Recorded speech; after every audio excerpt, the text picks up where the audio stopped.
Sanjay Didi? He found a milling machine. He is doing already. He already has it. वो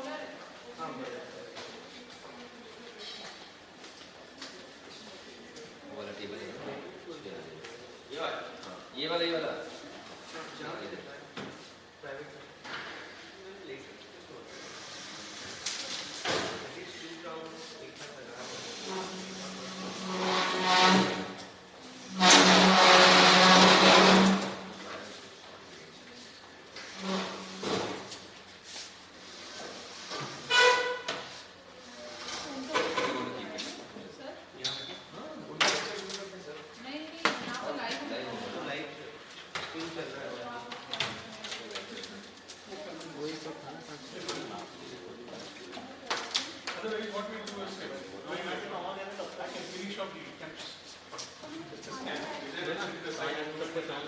मेरे सब कुछ होना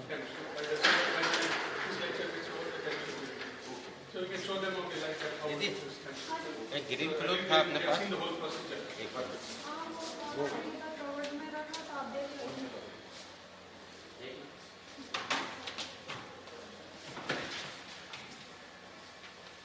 What he has to do is, see, first one few minutes, let him show the patient what. After that, let him focus on the screen. Because after that, there is no point in seeing the patients.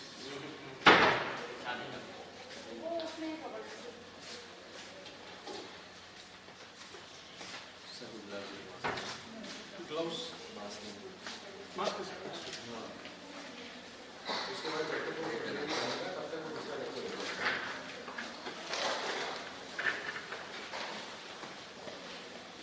drape.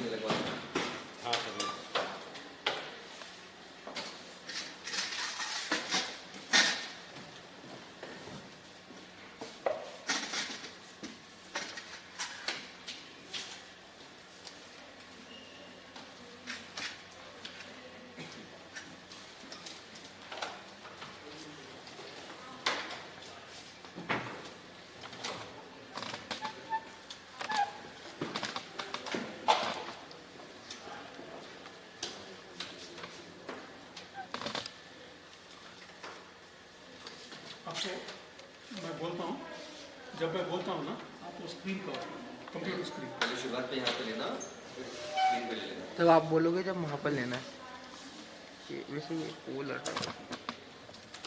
और focus करके रखिए।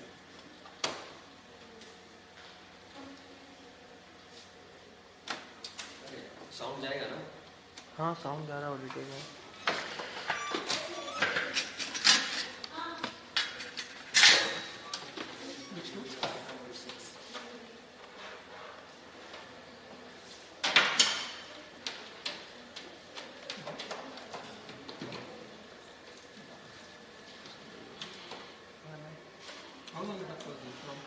एक minute करना ना from preparation कब की रखा from preparation कब की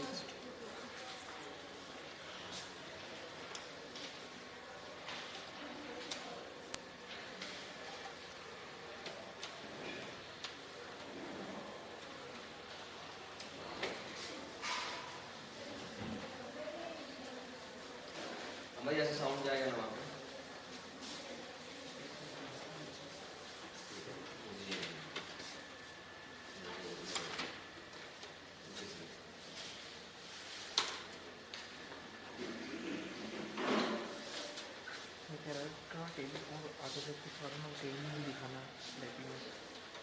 स्क्रीन दिखाना थोड़ा सा साइड ले लेना थोड़ा बहुत वो लड़ेगा थोड़ा सा उस साइड चलो बस थोड़ा इसको अगर चाहिए तो साइड में कर दीजिए ना मुझे इस साइड नीचे I don't need the light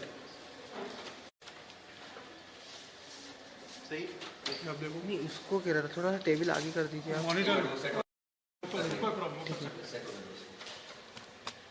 वो कर सकते हैं अमर एक मिनट इसकी ये लगाना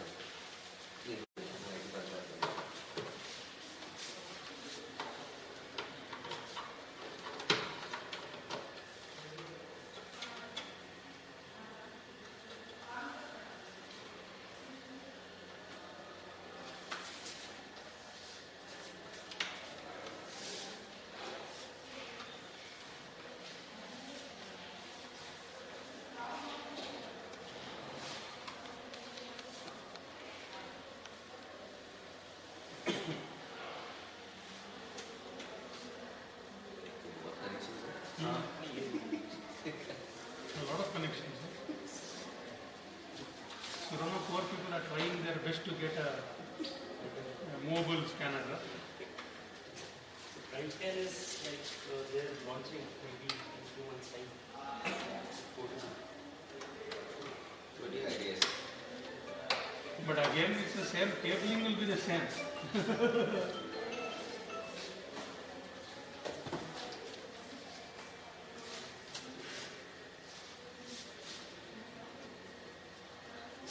Evan. Evan.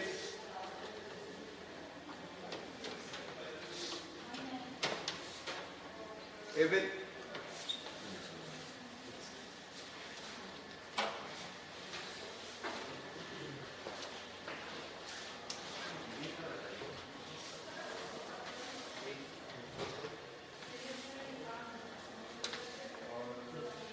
म्यूट कर रहा था क्या?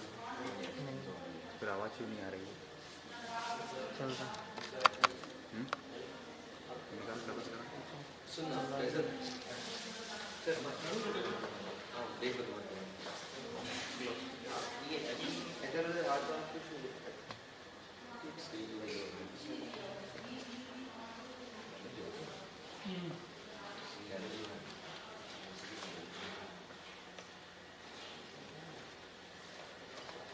Switch off and switch on the monitor. Only the monitor, only the monitor. No, no, not the system, monitor. Just monitor को switch on. Yeah.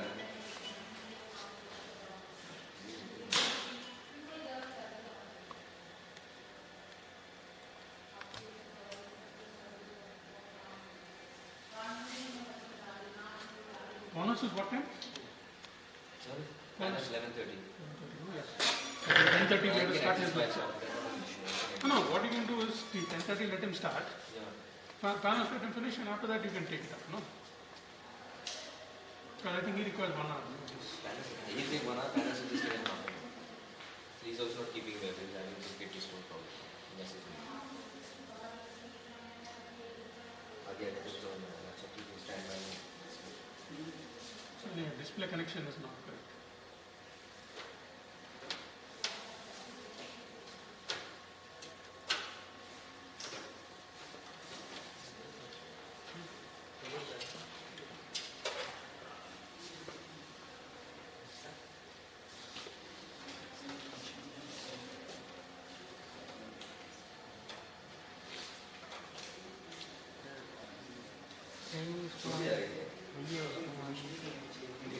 नहीं लाइट नहीं चाहिए इधर भी नहीं मॉनिटर में बीच में इसे कर दूँ?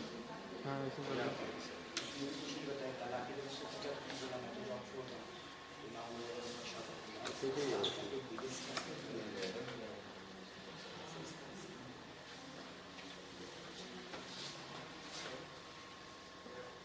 सोनू ये टेबल पे रख दो और प्रीतम है प्रीतम को चाहिए तो ऐसे रख दो आए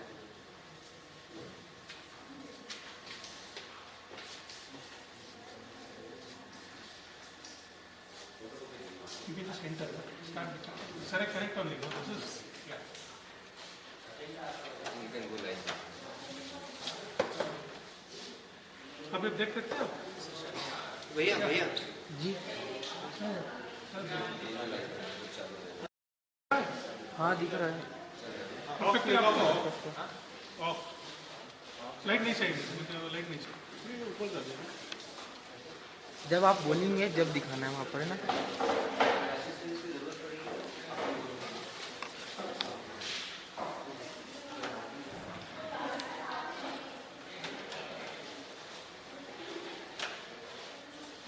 what you are practically going to say easy for you.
4 seats on ground.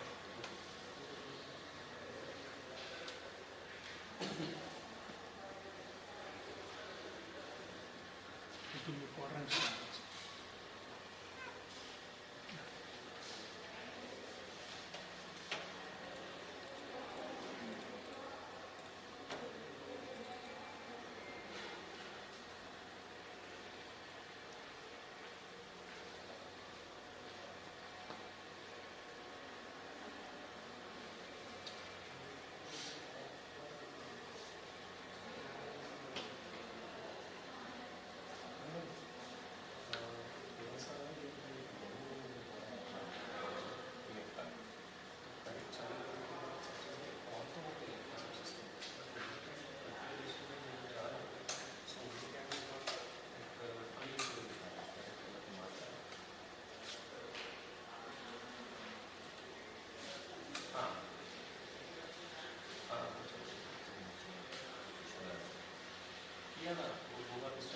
Then we'll start it after start the lecture. We'll do a little later. Let them come. Let them start. We'll take another 5-10 minutes. Siddharth doctor Abraham का lecture शुरू कर देंगे ये time लगेगा हाँ doctor Abraham का शुरू कर देंगे We'll go sit there. And once you are nothing urgent, take your time and do it. Okay? Ready? Half an hour after lecture.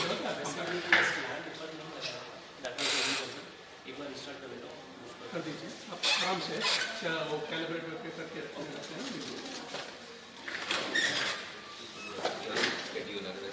हाँ अदरवाइज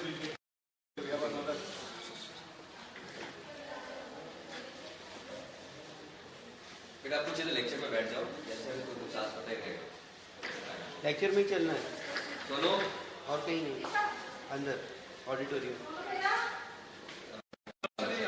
आधा घंटे के बाद ही है हाँ वो भी उधर जाइए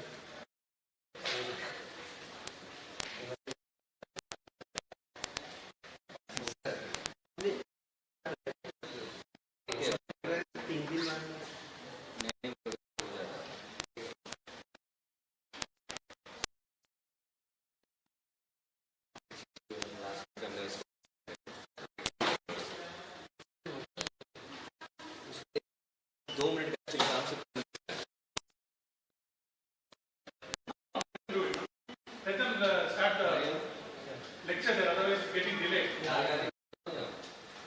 Now it is started. आप बता दो मैं इसको भेजता हूँ अमाउंट बता दो Can I start? Just 2 minutes, 1 minute.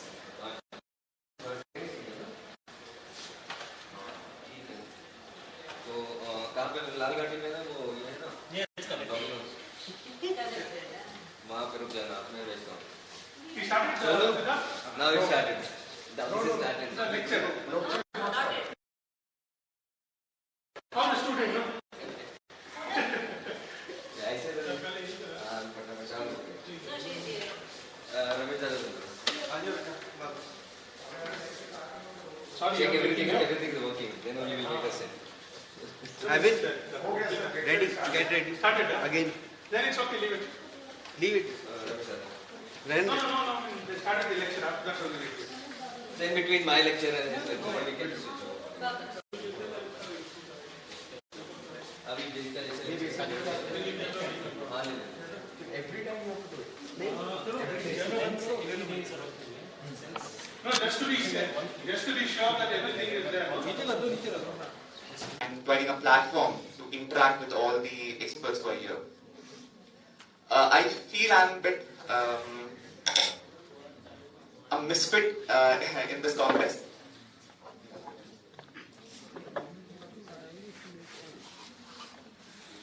Because I'm not a clinician.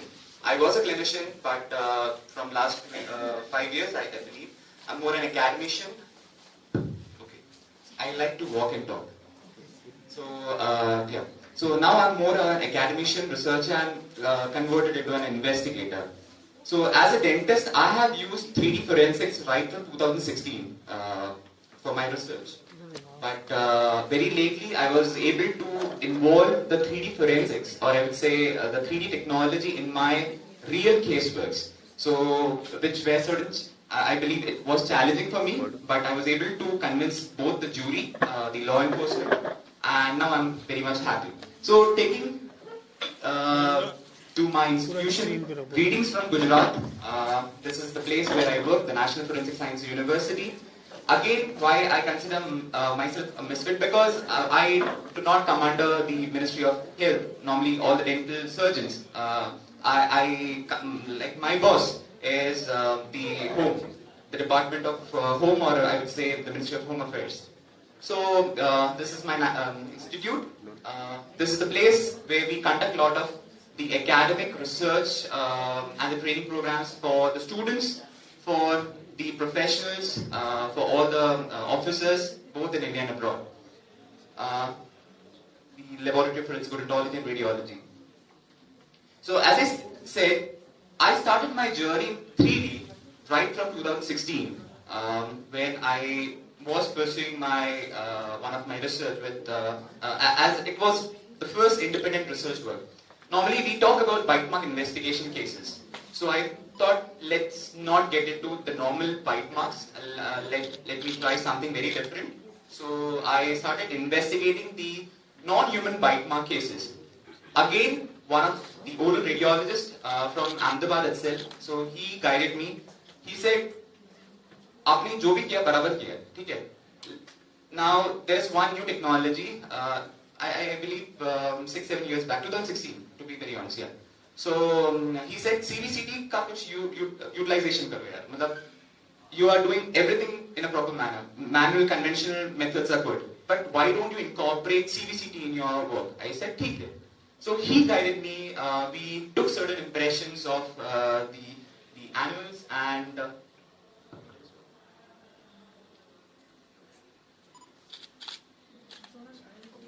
we did certain some kind of superimposition, both the impression with the dental cast. Then, so that was a game changer for me. I was very happy with the CVCT technology. I was able to understand the volumetric aspect of the imaging. Then we started with a lot of 3D printing technology. So we have a one small 3D printer in my lab where we print different skulls, mainly for the teaching purpose as well as for research.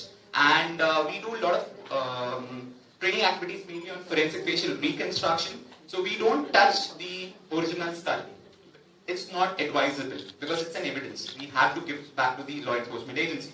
So we duplicate it using different imaging protocols. Either we go for CT scanning, CT scanning, or normal extraoral scanners also. And we print it and then we do the manual reconstruction. Now, the topic for this symposium or the summit is the digital dentistry. And I really liked it because we are into this digitization phase. Digitalization, or I would say digitization, you can see in every sectors.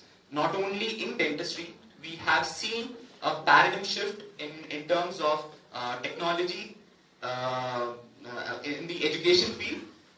I remember understanding basic computers when we had big computers, like going through the Windows 95. But nowadays, people, or I would say the next generation, the young students who are in 3rd or 4th standard, they're using tablets.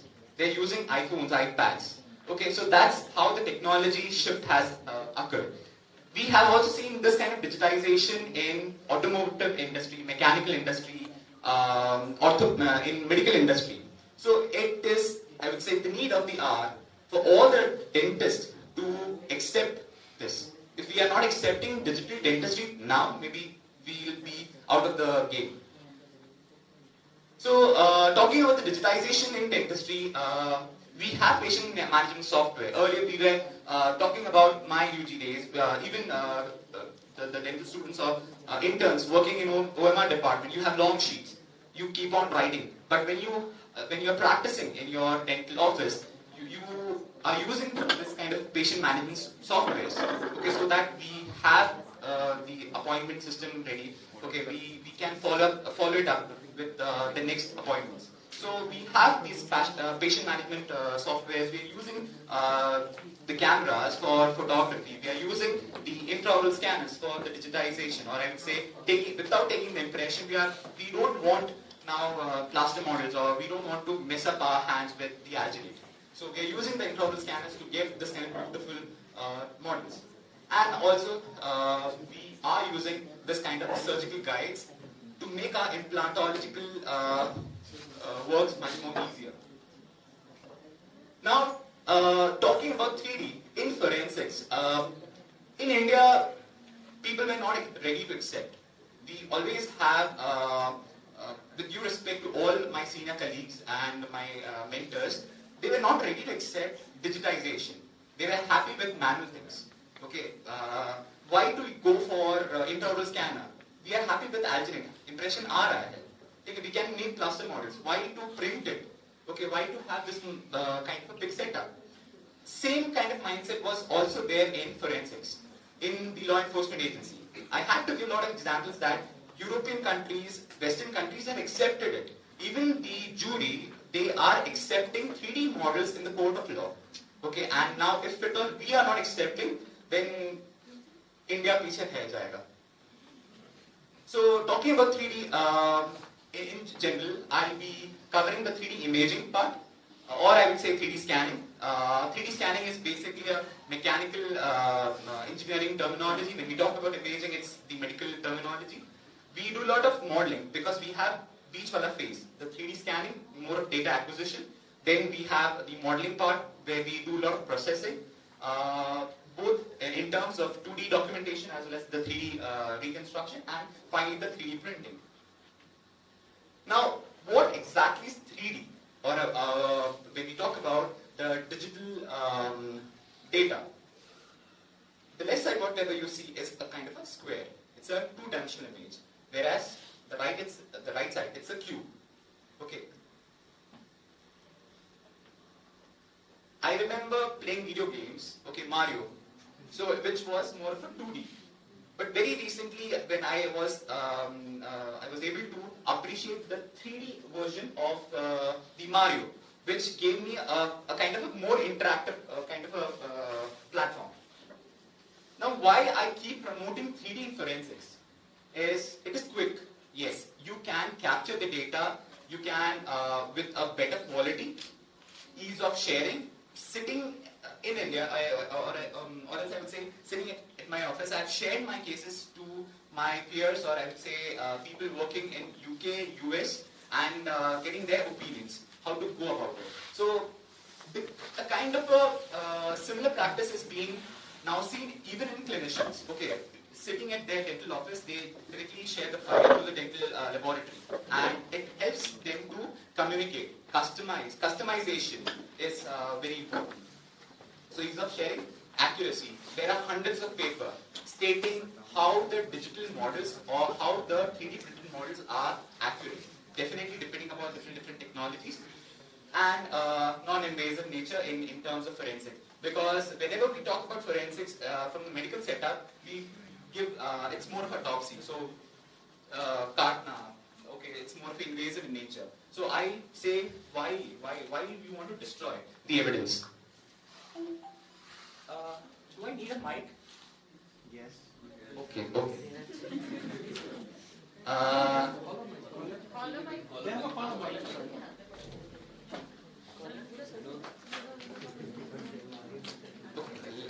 So it's more of non-invasive in nature. Pardon me for the next slide, because I have specially kept this slide just to, I keep this slide in all my presentation.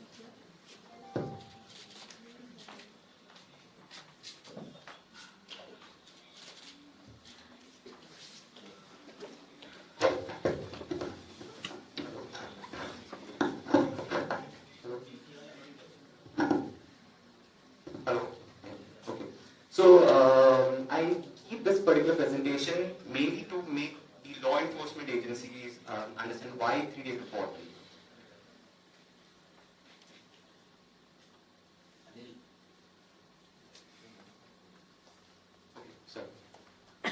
So there was this particular image of Prince Williams. He's considered as, he belongs to a royal family. So when this particular picture came in media, it was considered as an unroyal gesture, right? But the actual scenario was something very different. He was stating that he was very happy. Now he's a father of 3 children. So he was showing that he is a father of 3 children. But we just got one perspective. So it's really important to understand be it evidence or be it this specimen. We need to understand everything, just not the x and y axis or the spatial relationship. So if we understand the entire 3D workflow, we start with the documentation part, the data acquisition, that is 3D scanning, more of a 3D processing or 3D modeling part, done at the different softwares, and finally 3D printing.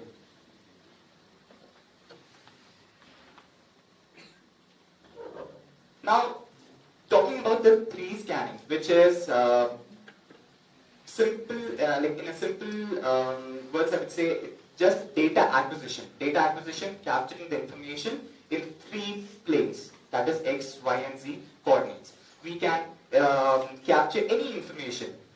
Now the photograph, there's the videography it started. Okay, so we have been taking a lot of photographs just for documentation purpose. But I normally use this kind of a scanner.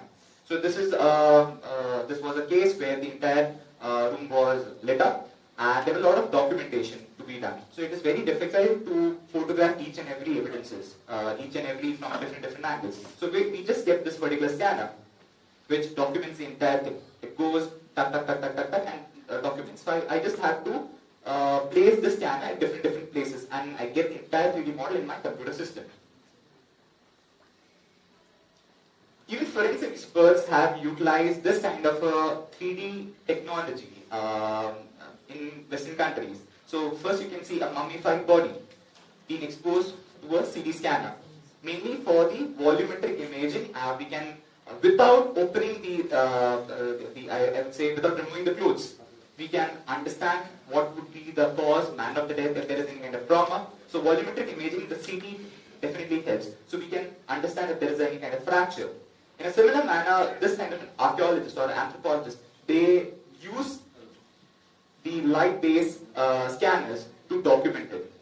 Normally we go for photograph. Here you can see if there is any kind of crime or the police officer will use a camera for documentation purpose. But in Western countries, they normally go for digital documentation in terms of 3D scanning, which gives quick and accurate results.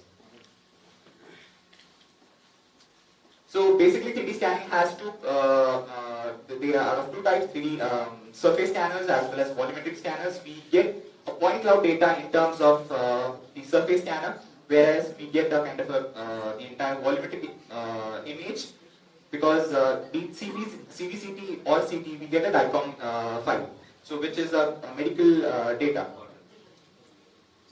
So in terms of forensics, we have utilized both CVCT as well as CT, mainly for the documentation, because forensic evidence or human cadavers can be scanned even when they are packed, without opening the body.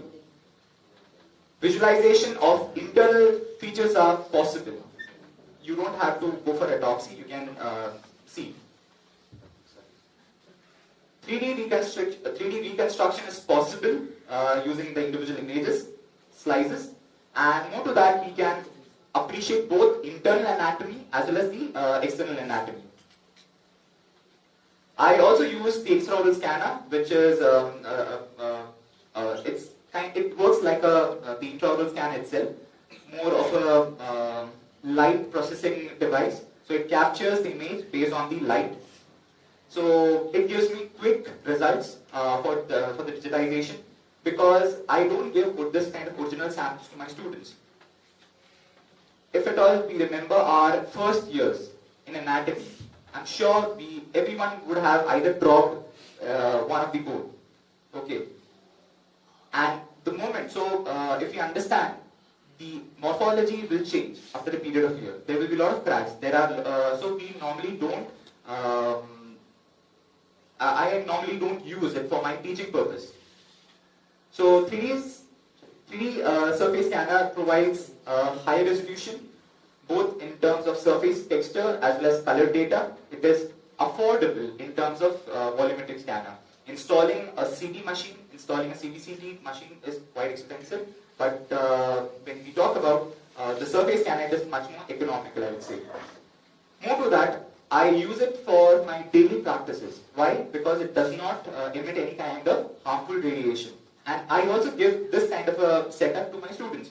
You can scan the specimen 100 times, but scanning or even subjecting the individual to twice, thrice to CBCT or CT, we have to take a lot of permission. Okay, there are a lot of ethical issues. So we do this kind of a scanner. 3D surface scanning does not require dedicated expert. Okay, now with all due respect to the oral medicine department, we need a radiologist to interpret the data. Any clinician, okay, CBCT 5 days thing there, okay, you will not be able to understand. You need a radiologist. He will say that, okay, यहाँ पे pathology है, because the entire XYZ, you need to see the entire, I would say, the image in these 3 perspectives. But for me, 3D surface scanner gives me this kind of result. I don't need a expert. I don't need a radiologist. I don't need a radiographer, to be honest. Processing, interpretation is much more easier for me. When we talk about the 3D surface scanner, we again have 2 different types: the contact scanning technology as well as non-contact scanning technology. This kind of setup is mainly used in the I would say the industries, where we are having the materials, objects are simple. Either it is a cube or it's a sphere, okay, and there are no such complexity. But when we talk about medicine, dentistry, or any such human, non-human domain, there are a lot of complex structures, be it pelvis, be it cranium. You cannot use this kind of a setup. So we normally prefer a non-contact scanner. This is an intraoral scanner. We use it for scanning for different purpose. Like we don't use it for the clinical part. So these scanners are faster and simpler for data acquisition. They are non-destructive in terms of they are non-destructive nature because there is no direct contact. And when we talk about the contact scanner, we have to be very careful because at times, if the probe is I would say if the probe does not touch the evidence or the object properly, the data acquisition will not happen, and there are certain chances of hampering also. So again, this technology is further divided into the active as well as the passive subtypes. The laser triangular 3D scanners, we have structured light 3D scanners. We have the photogrammetry, which is a different type technology where we use photographs and we stitch into a 3D model. Like I'll be using my phone, I'll be using a DSLR to capture or take the photographs in different distinct points, and then I'll stitch it to make a 3D model. So that is more of photogrammetry. You might have heard, you might have seen some kind of 3D maps. So we use the LiDAR scanners, which is a laser pulse based scanner. So this is one such technology, like the non-contact 3D surface scanner. We get the entire 3D model. Very useful in teaching purpose, in research. CBCT definitely we don't have to say. Gives the entire internal anatomy.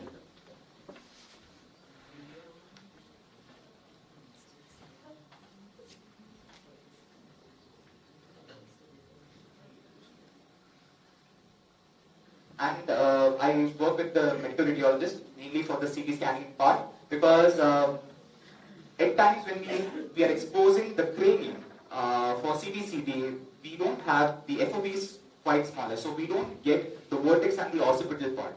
So that is the reason we get the human remains scanned at the CT center.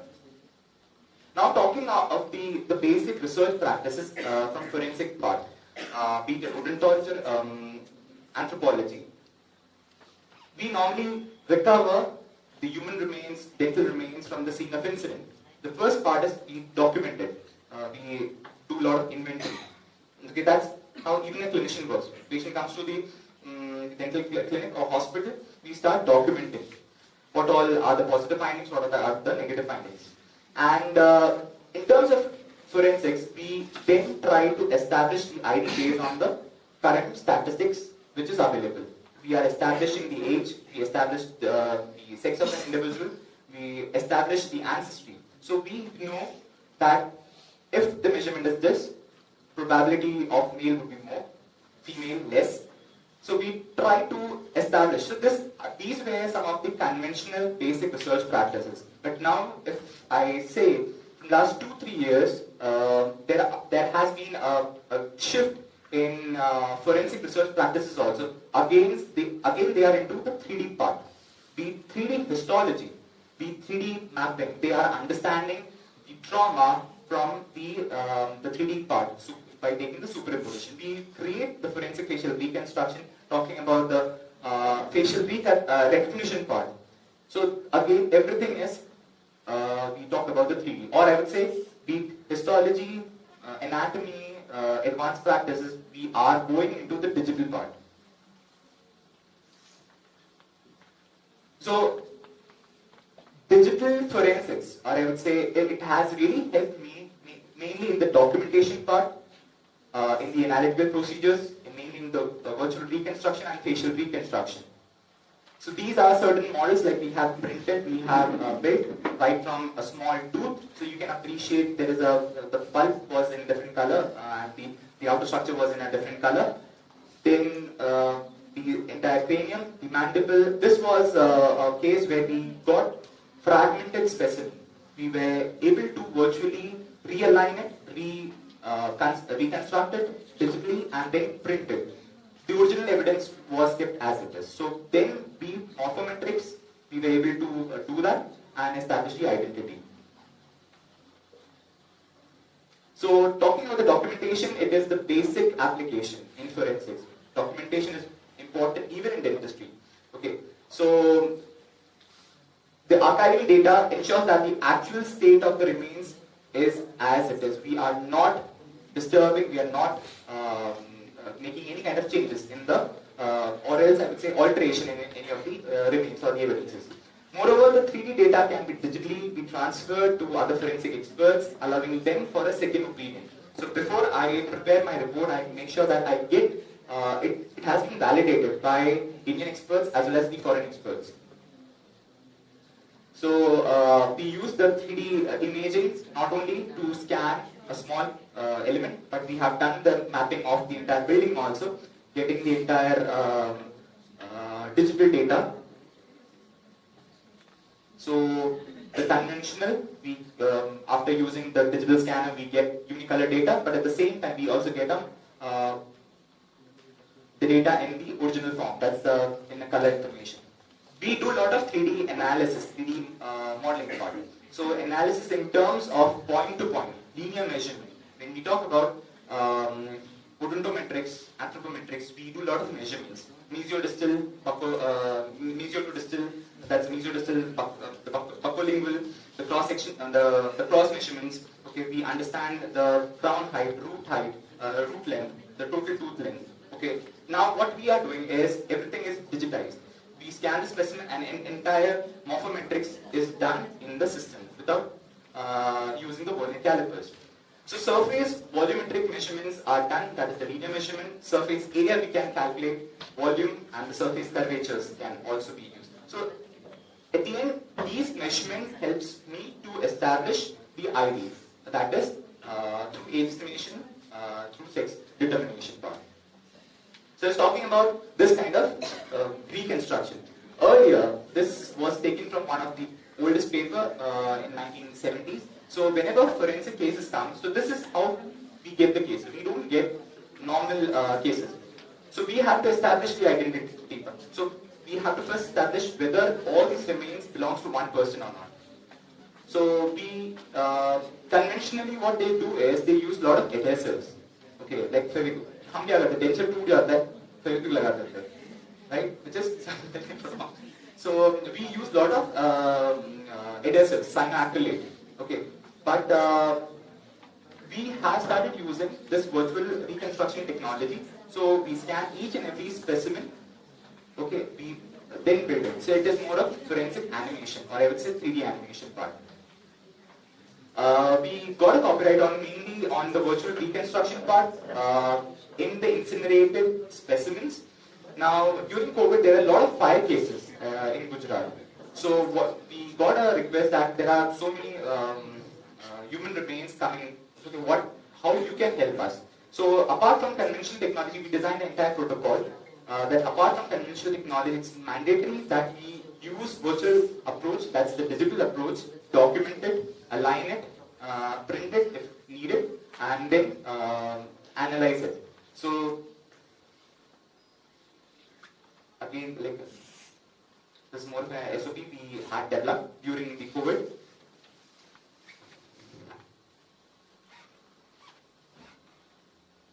Basic documentation we do, we get this kind of cases. It's a human tooth remains.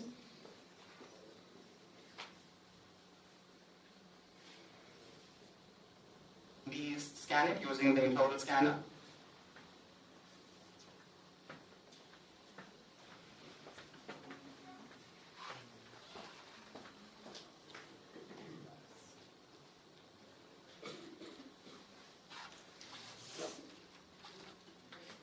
And then we try to align each and every specimen.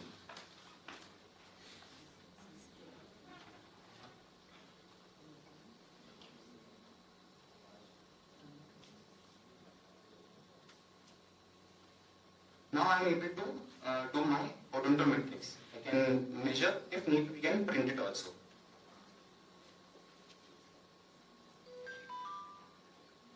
This 3D technology has also helped me in the forensic facial reconstruction part, which is an important tool in identification part. It's not considered as scientific element because it's very difficult to establish the actual face of an individual. So what we do, we create an approximate face. So the facial reconstruction is also called as forensic facial approximation. So we create a kind of a face, and then we show this kind of face to the next of kin or their loved ones. Because it's difficult or traumatizing to show this kind of specimen and ask them whether he was your father, whether he was your son. Okay, so we can't do that. So it creates a lot of mental trauma. So we try to create the face both in terms of manual method, using a manual method, and also we have this digital tool, so where we create entire face digitally. Again, we were able to get a copyright on our methods. We have validated in terms of the forensic facial reconstruction manually. Now we are working on the digital part.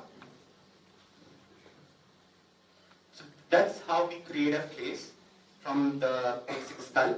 We use a lot of tissue depth markers. We know as a clinician, or let's say as a dentist, we know the anatomy, which muscle comes where, okay, how the muscle looks.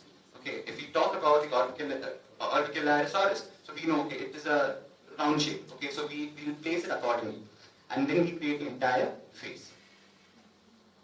So we have different, we use different modalities in terms of the anatomical method, but at the same time the tissue depth method also. So here again you can appreciate a 3D scanner. So I work with the morgue, or else I would say the mortuary. These are the forensic medical doctors. So we document the entire body during the, I would say, when the autopsy is being conducted, mainly to understand the cause and the manner of the death. So there also we digitize the body. Now I remember discussing the same digitization. As I said, digitization is not only in the dentistry or mechanical or other sectors. Last week, Honorable Justice A.P. Sali, who was the director of the National Judicial Academy in Bhopal, so he visited and we were having an interactive session. So even he mentioned that he is now promoting the digitization of legal records. It's so important. So digitization is neat. Okay, it's, if at all we are not digitizing ourselves, okay, we are using, I would say, we are upgrading ourselves. Okay, but at the same time, we have to upgrade our practices also. So this is one of the cases. I've covered few important cases. This was a real case in Mumbai. Professor head of CM hospital, he rang me up.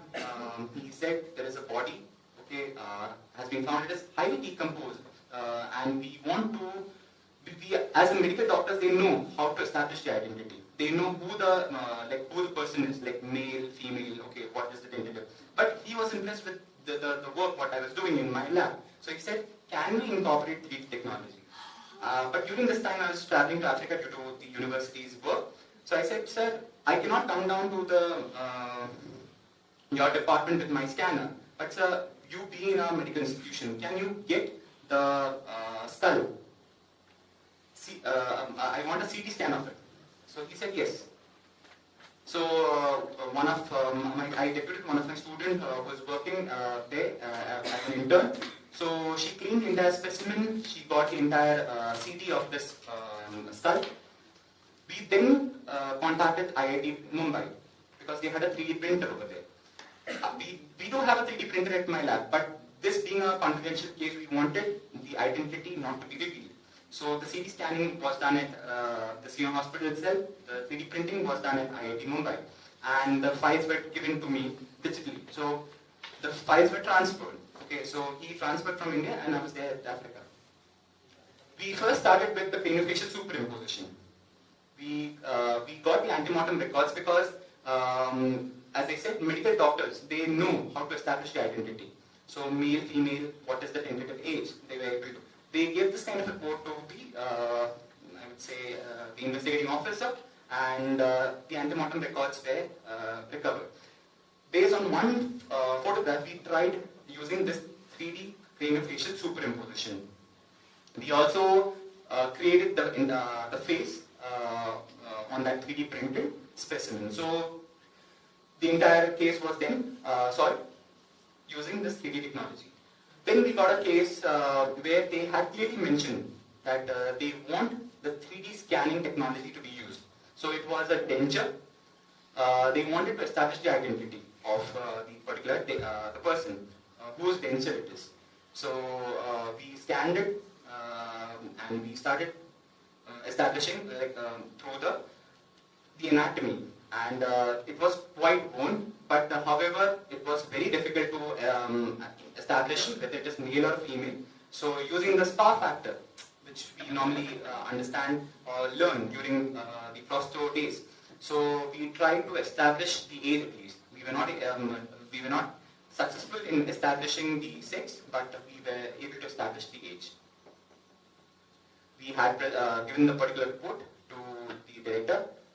So talking about 3D in forensics, whatever I had said is based upon my research practices. So we have been publishing a lot of work in both Indian as well as international journals, both in terms of 3D scanning as well as 3D printing part. We have, some of the work in terms of data acquisition has been published in Journal of Legal Forensic and Legal Medicine, and in terms of 3D printing part, we were able to publish it in Forensic Science International. In India, as I said, there were no one to promote 3D in forensics, and there were a lot of hurdles in establishing, or I would say, make the legal framework or make the investigating officer to accept 3D technology. However, we were the first in Gujarat to establish this part. So for me, 3D technology has revolutionized or reshaped the forensic world. I'm sure it has been doing in dentistry too, but it is important to make ourselves sensitized, aware. So with appropriate knowledge and utilization of 3D techniques, which materials to be used, which technology to be used, we can go one step ahead, that is through the innovative approaches. We can definitely help not only in forensic but to our clinical community also. So that's it from my end. I'm thankful to once again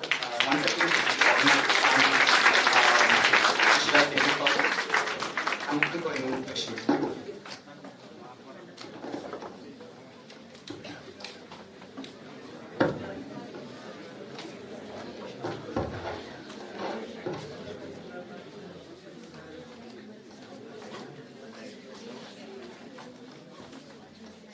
clinicians.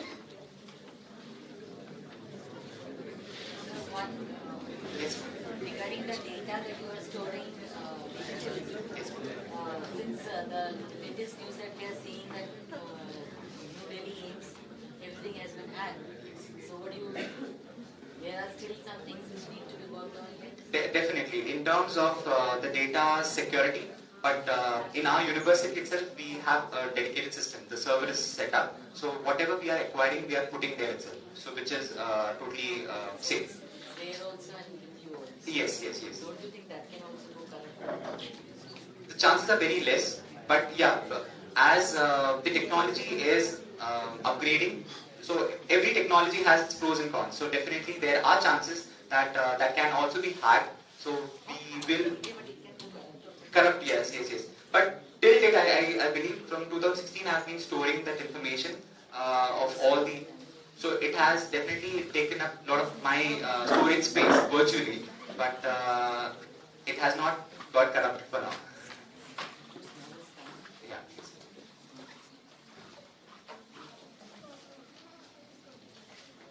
Any more questions? Thank you.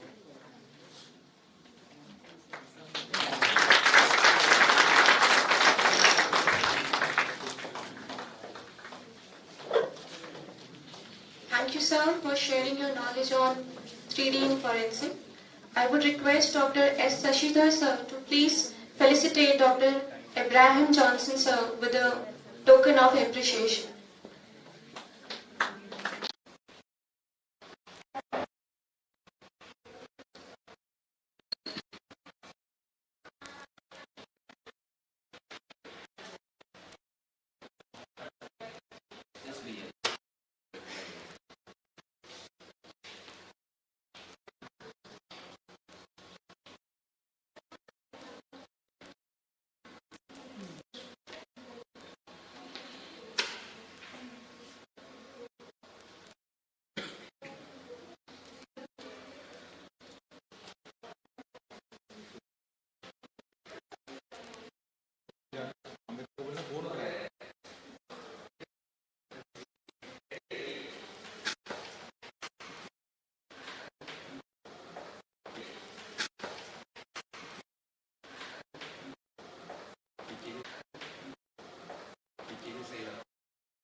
Good morning. You can hear me? I hope you can hear me. Yeah. Now we have a case where we're doing live scanning. So we use a Serec OmniCam. If you can see the screen, I think showing the 160 can show. 46 is what I'm going to scan. That is 4, and then I'm selected as a ground. So we can select whatever restaurant you are doing. Ground. Then I say OK. So I get my scan window.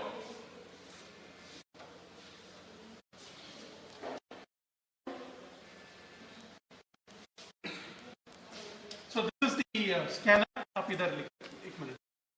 You can see this is the scanner. So now we are looking into the patient's mouth, and then I'm going to the lower jaw. And whenever you're scanning with like a rubber-based impressions, it should be a dry area. Saliva is, you know what? It's not a good for intraoral scanning.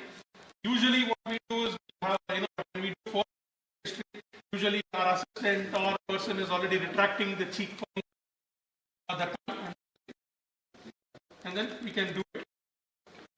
You can see that we can see the one here, and we can here now.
Yeah, you can see the scan happening here.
Yeah, I'm just because just leave it relax. Don't lift it up. Just relax.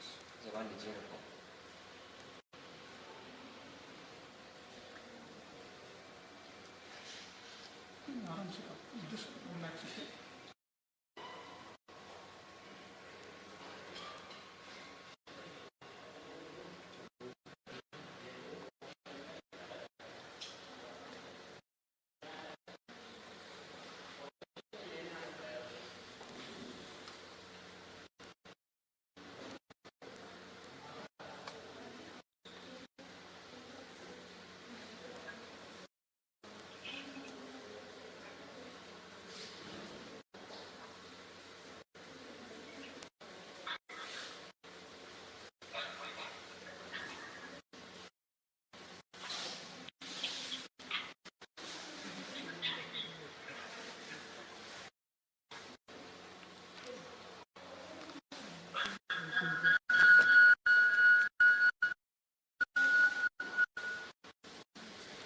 Here, since I'm going to do a so for this 4-6, so I'm just doing a quadrant scan here.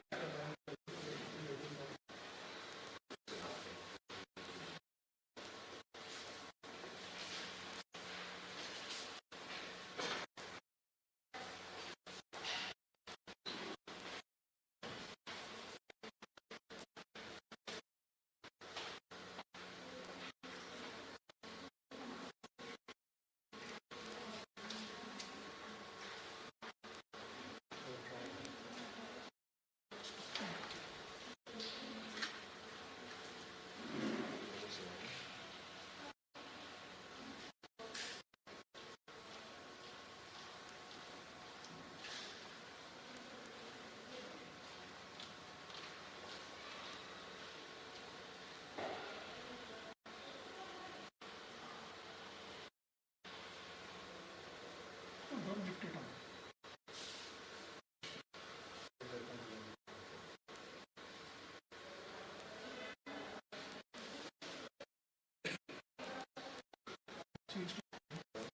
That we've done mandala scan. Now we the maxilla.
Sir, you want to tell them something? No, it's okay. I'm just doing the maxillary scan, you can see that. And once we have done it, we will just take the bite.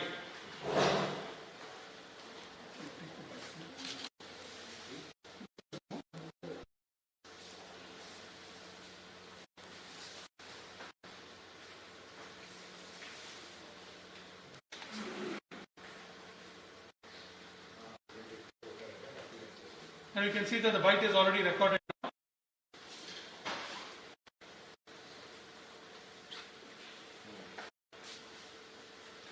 If you see that on the top, there is a green button which shows the moment the bite has been registered. Now we can finish. You can see the quadrant scan is done. So now what we do is once the scan is ready, we convert this into a, we'll just convert this into a model. And then what we are going to do is we're going to convert this into an STL or a PLY. STL is a black white image, color image. If I want to export it and use it as a design, I can export it in PLY. PLY is a color object.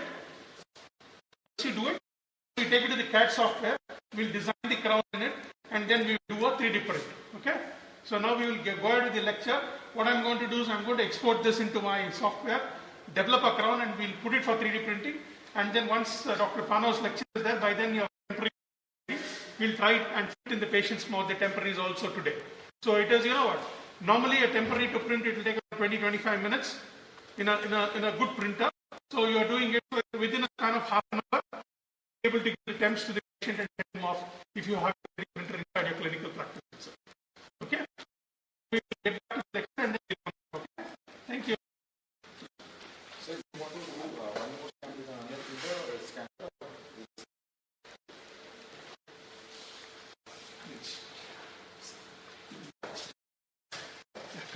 Okay. Here you can see the image. If you are seeing it, you can see the image here. See, this is the image which we have recorded here.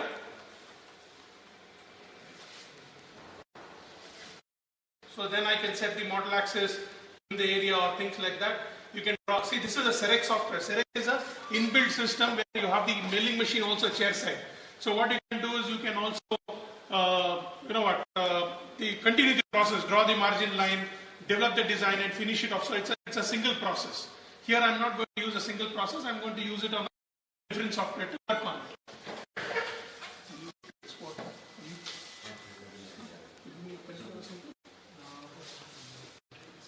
I have a pen. Okay, I'll give you a pen. Finish it.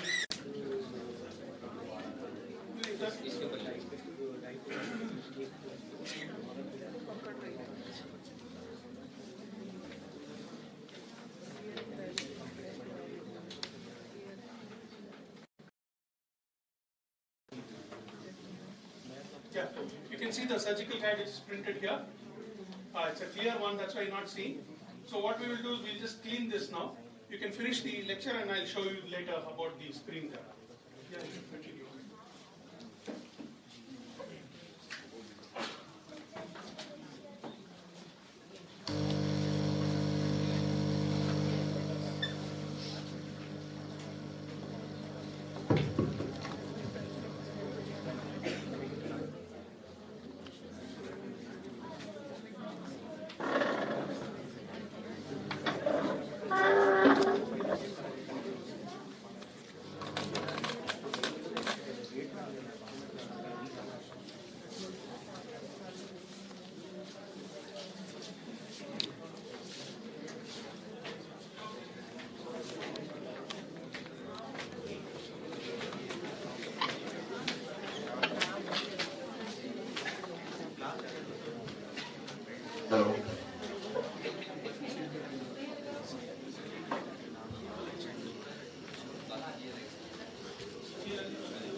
morning, everyone. As you are aware, this second Digital Dentistry Congress is happening under the aegis of Computer Aided Implantology Academy. Now, this academy is based in Italy and it's one of the oldest academies consisting of renowned implantologists, prosthodontists, you can say surgeons. So today we are very lucky to have the president of this academy, Dr. Panos Diamantopoulos. He is currently serving as the president till 2023. Sir is a research and professor and director at Medical 3D Printing and Guided Surgery Lab in Greece. And the microphone off.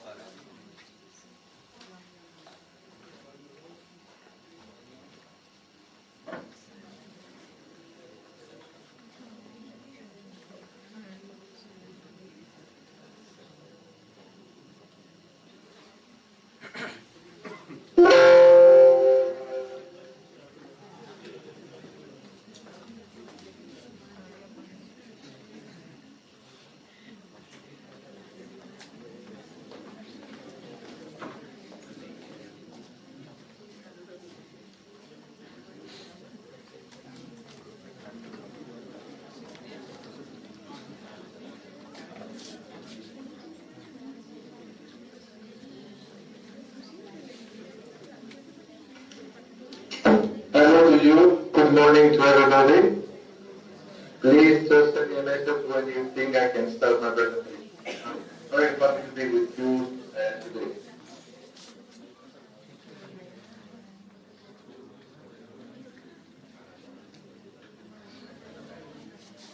So I just want to update you one thing, that whoever has registered for this Congress will become automatically an affiliate member of this association for the next 1 year.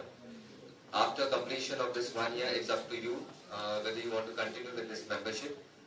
Within this span of 1 year, you will be having access to all the webinars, the tutorials, and whatever CD programs they will be conducting, especially online.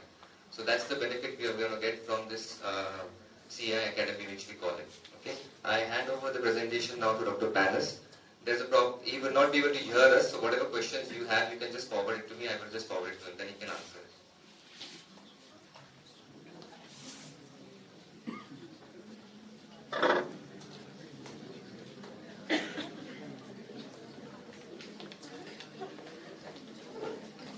Thank you. Good morning, everybody. I hope you're all well. Thank you very much for this invitation. I'm very happy to be with you. Congratulations for this effort on initiating a program and a conference on digital dentistry. Personally, I have been involved for many years in what is research, development, and application of what we call today digital dentistry and surgery in general. I have been able to look at it and to follow the presentations of yesterday. Therefore, I will try not to discuss again the same topics, but maybe to say a few more things on the background of what is today digital dentistry, as well as what is maybe the future. The general idea behind the digital dentistry is that we want to transfer traditional engineering technologies into the clinical practice. And I will try to explain that as brief as I can. This is a 3D printed car. A 3D printed car, it means that many of its parts were designed and developed and manufactured exactly for this car. It means that many parts of it were designed in a computer-aided design environment, virtual, in order to make certain that they fit to the requirements of a specific car. Also, most of these parts were gone through a numerical simulation, so that to make certain that they satisfy again the requirements and the function that they are intended. At the end, many of these parts were produced, developed through manufacturing. And here we talk about rapid manufacturing. It is important to mention that all these technologies together, they give us what is digital engineering today. and digital engineering represents the integration of all these technologies. Each technology, the design, the simulation, and the manufacturing, are independent sciences. It's a huge topic, each one of them. The question is, why we need them in medicine? So I will go a bit behind to the past, and I will try to explain from my personal experience how this all started. Back in 1994, I was a mechanical engineering final year student, and I was given an implant, a knee implant, which was designed virtually, even at the time, from a big company, the Johnson & Johnson. At the time, I was asked to be able to make some proposals for certain modifications. My first question when I was asked to evaluate this implant was, how can I do that without the actual anatomy of the patient? It did seem to me very strange to have an implant, to have a component, a part, in a virtual simulation environment, but not to have the actual patient. As such, I did investigate further, because I didn't know so much at the time, to understand how the surgeons they were working. And I was surprised that most of them, they were just looking at an X-ray, a two-dimensional X-ray, and due to that, just based on that, they were using the experience to place the implant. To myself, as a young engineer at the time, I didn't find that appropriate. To me, it was a huge conflict in between to design something so much in detail in an engineering environment, and at the same time, the surgeon to be using simply his experience. Therefore, I was involved in certain research in order to be able to integrate various three-dimensional technologies that we had even at the time with the anatomy and the clinical practice, so that to be able to design any implant as such based on real anatomical data. Some years after, I proposed a methodology in order to combine medical imaging, because medical imaging is the input, the feedback of the anatomy into the whole system, and then to be able to use this information of our anatomy to design, to simulate, and to manufacture. It is very important to be able to move the data around. It is very important to be able to use the data of our anatomy and to design on it, to simulate this, and to produce the parts that we want. This is a methodology that actually was described in a paper later on. It defines what we call today biomedical engineering, biomedical modeling, so that the different procedures and processes that assist us in order to create computer, virtual, or physical models of anatomical structures based on the information that we can find on medical imaging. It is important to mention that at the time, CBCT was pretty unknown. A first research lab was developed at the time in order to investigate all these possibilities, because much of what we see today was also unknown. We didn't know how we can use all this technology. Here is a brief video of how we were producing anatomical models at the time. Here you can see the laser beam that strikes on resin. At the time we didn't talk about 3D printing, we were talking about rapid prototyping. The laser strikes on resin. The resin is in a form that if you strike on is solidified. It's like in a liquid form. The laser strikes slide by slide, and it was taking quite long, more than a day, in order to be able to develop and to build a model of the human anatomy. I noticed that yesterday you had a very nice introduction and explanation on 3D printing. These models were the first to produce in the United Kingdom at the time where I was working. Certain work on producing medical models was also going on in Europe at the time.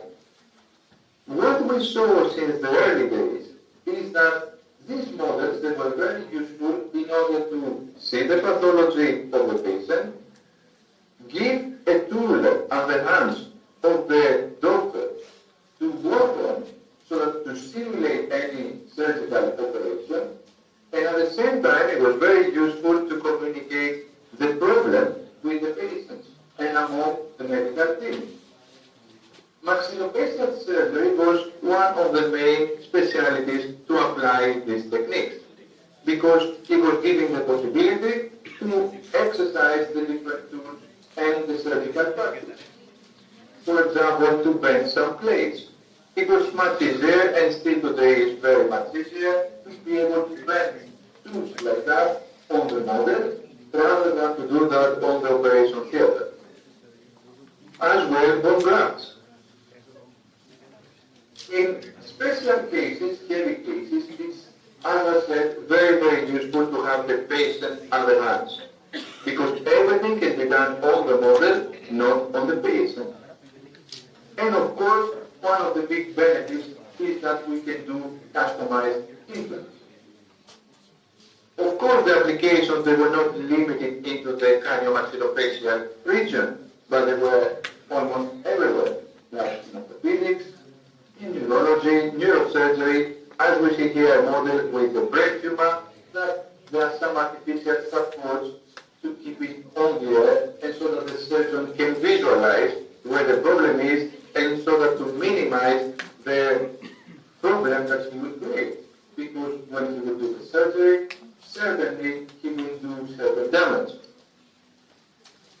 Until 2002, it was possible to create the first virtual twin of the human anatomy. It took me almost 3 months to be able to create an anatomical human model in an STL format. At the time, the STL format was as well pretty unknown in comparison to how known it is today, and everybody talks about STL. The importance, though, of this project, that I will not get now into details, it was that it proved us that actually we can use this methodology to create and build pretty everything, and all human could be printed. The question that came up since the time is how can we use these possibilities, these methods, in making something concrete. Concrete in a matter of clinical practice. How could we utilize all these possibilities?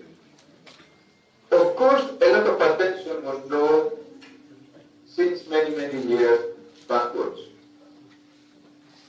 I collaborated with a company that still is very known, called Materialize, which is based in Belgium. And we tried together to transfer these technologies into specialized software in order to be able to make this effective, as I said before, into a clinical environment and to create certain clinical tools. The first development, it was in dentistry for computer-guided surgery, and it was a software called SurgiCase. This software at the time, it was giving the possibility to import data, dental data, to do a dental reformatting, as we were saying at the time, and to be able to place implants, not like a lateral, but with simple cylinders. But at least it was possible for the surgeon to visualize where he would place the implant, as well as to do his diagnostic work. And then from there to be able to create surgical templates, as I said, surgical guides. The first guides, they were both supported. 2 years later, Materialize bought a software that was known in the US called Simpla from Columbia Scientific. And SurgiCase actually integrated the whole Simpla. The whole methodology that was produced at the time through SurgiCase was integrated, and then we had a whole environment to design, simulate, and manufactured. Then it was created a complete diagnostic environment in order to obtain the right information on where to place the implant, as well as to do the planning. Of course, all these developments that were not done in a day, it took a very long time. But then we could talk to a concrete clinical tool that, as an implantologist, could place the implants, could look the anatomy, and then produce and transfer his plan to the surgeon. Dr. Philippe Tardier and Dr. Scott Gans, they were two of the clinicians that I would say forward-thinking clinicians. They were two of the people that actually did a lot of development of what we see today. Dr. Scott Gans was working already with Columbia Scientific and the Simplant at the time, prior to having the possibility to produce surgical guides, and he has been one of the first to promote the need for three-dimensional planning. Dr. Philippe Tardier was one of the clinicians that actually invented many of the tools we have today. In collaboration with Materialize and the Simplant, he was the first person to talk about full guidance, and he did innovate the first surgical kit, as well as the immediate smile. Coming back to today, as we see, there is a huge interest on 3D and anything we call digital. The methodology that it was developed at the time is the backbone of what we utilize. We can take now data from medical imaging through DICOM. DICOM is a universal format that now everybody knows. At the time it was almost impossible to take now data from medical scanners. We also have CBCT. We also have surface scanning. So we have all the information of our anatomy, of our scan, of our jaws, to be able to bring it in different software in order to design, simulate, and develop. This methodology is widely used as well for three-dimensional biomechanical research. What I was trying to do at the time to design and to propose some ideas on the knee, on the knee implant, today is a standard technique and procedure. All is based on the anatomy of the patient. All research is done personalized on the patient. Here is a different video of a model how it is produced today, much more advanced. We see here a model of the heart. And as I showed you yesterday, you see how someone is needing to remove the supports and eventually is processing the model once it is built. Of course, there has been a huge development of the techniques, on the materials, and this is really great. Today we can talk about customized solutions throughout our anatomy. We can produce any kind of customized implant by applying this technology. The process is much more simplified, and now we talk about scan, plan, design, and treatment. And this methodology is applied, first of all, for computer-guided implantology.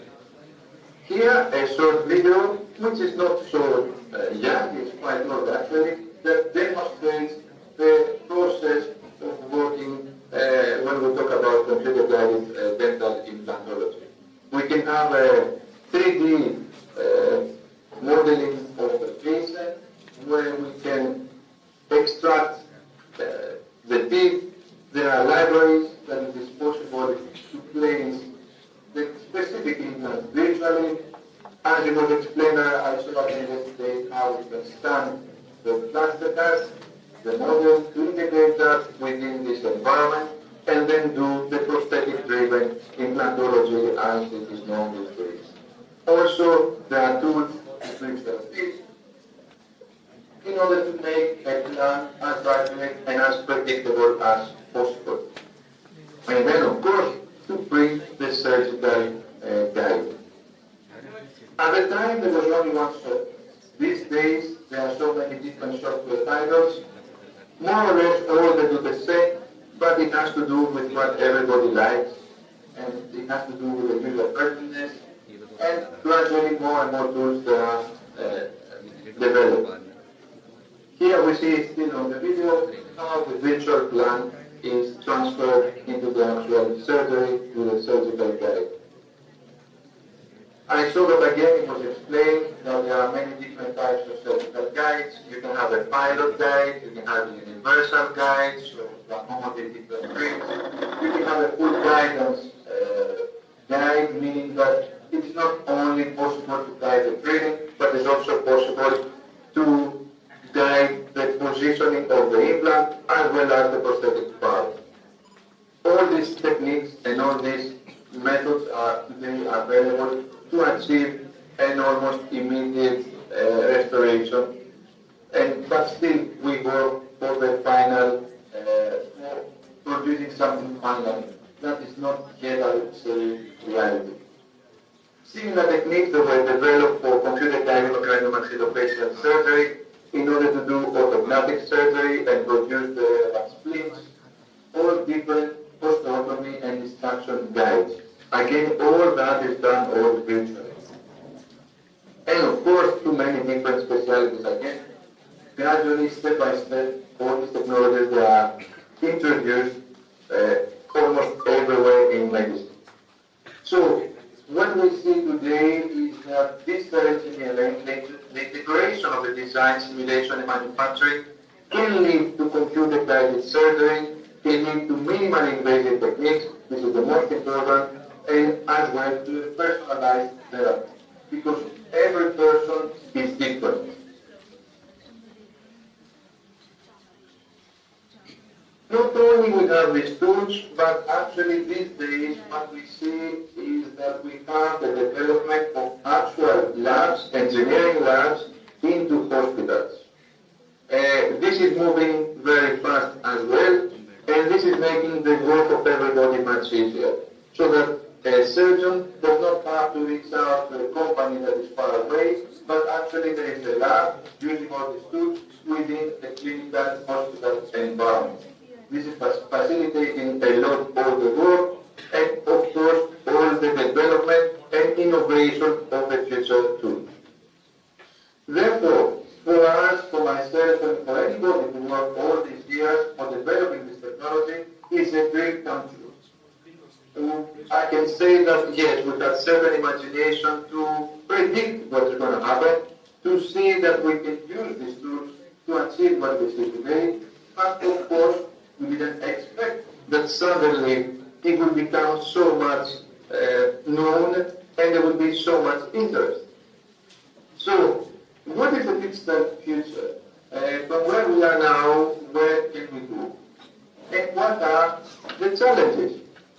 I strongly believe that when we talk about the industrial revolution, this will take place in medicine. Because we have the possibilities these days to engineer the anatomy. As it was presented, and as you have seen from previous speakers, even in this meeting, it is possible to do a lot. It is actually our imagination that limits what we can do. And the future is the surgeon to become an engineer, or the engineer to become a surgeon.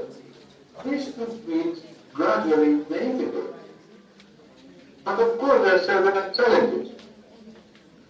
For example, the question for anybody who has already been involved into this topic, and at least for this dentistry, the question is, the processes, are they really integrated yet?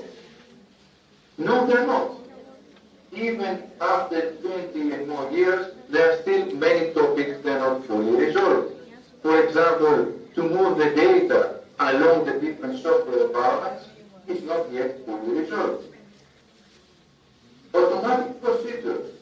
We will need those automatic procedures in a clinical environment because still the clinician is not an engineer. He cannot spend a lot of time to deal with STL files. This is an STL file that someone, a radiologist, pressed the button directly as he had the 3D virtual model, which resulted automatically from the images. However, we see here many artifacts. These artifacts be clean. Otherwise, no 3D printer can produce this model. So automatic procedures are important, but they need to be developed. As well, what we see today is do-it-yourself procedures. Any clinician, and actually anybody, can get a printer that they are freely almost around from relevant electronic shops, and by getting software that can also find freely on the internet, he can produce his surgical guides. Is this appropriate? Are we ready for the digital challenge overall? What we see today is that we have the tools, but sometimes the clinical experience is not there. This is the reality. Many maybe would say that this is acceptable by the time there is a certain also integration and the implant can remain in the mouth of the patient. But the reality is not that. This is not appropriate. Even if we place an implant freehand, the result shouldn't be like that. The clinical experience should be there prior to using any technology, and the result, freehand result, should be much better. What did we learn after all these years? We learned that knowledge and experience is not replaced. Guided surgery and digital requires training and experience itself. We need therefore clinical experience, we need feedback from the clinicians, and we need to develop further protocols, standards, and certifications. If we follow all these methods as they have been planned, then the accuracy is very high, as we can see in this image. But we need to be trained. Therefore, the academic work continues, and it seems that it will never stop. The Kai Academy, which I'm honored to be president during the last 2 years, it was the society that actually developed all what we see today as digital dentistry. All its members, it was them that actually developed and proved in clinical practice that all these techniques, they can have a value. It has produced a lot of activities, educational and training, all around the globe. And I'm very happy to say that this is an activity that is intended to begin as well with your college. I would like to thank warmly Dr. Prasan Jazu for being the editor of the CBCT magazine of the Kai Academy. He is helping us a lot to show off all this work, and I would like to thank him as well for the collaboration with your university. I really look forward. I'm sorry I couldn't be there this time, but I hope that tomorrow and maybe next year we can be together in person. In conclusion, the intention is, as it has been demonstrated many years ago, to transfer all these engineering tools effectively and practically in a clinical environment. We were able to see many years ago that all these techniques like virtual reality, robotics, telemedicine, computer-guided surgery, and all what is coming is something very, very useful. And we look forward, and I look forward to be with you next year, hopefully to discuss more in details how gradually we move to an engineering integrated surgery in clinical practice. Thank you very much again for your attention. And as I said, I look forward to being a further collaboration. If there are any questions, I don't know if you can answer, but thank you very much again.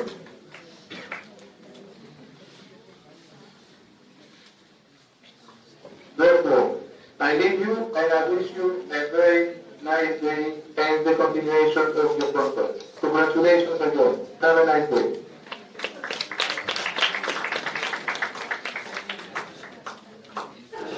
Any questions from the audience?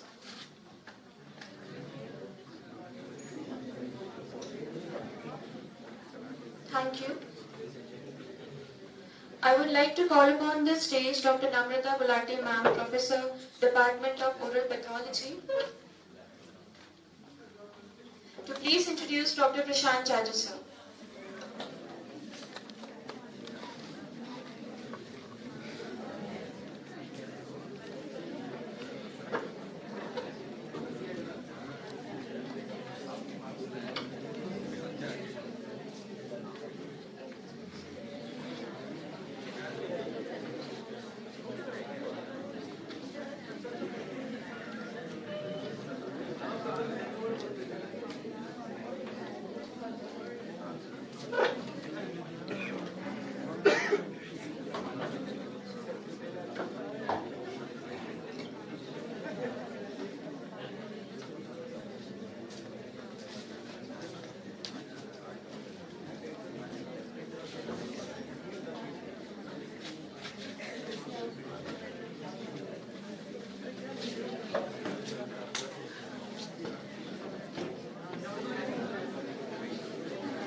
Dr. Prashant Jaju, sir, who needs no introduction, is a graduate from MGV Dental College, Nasik.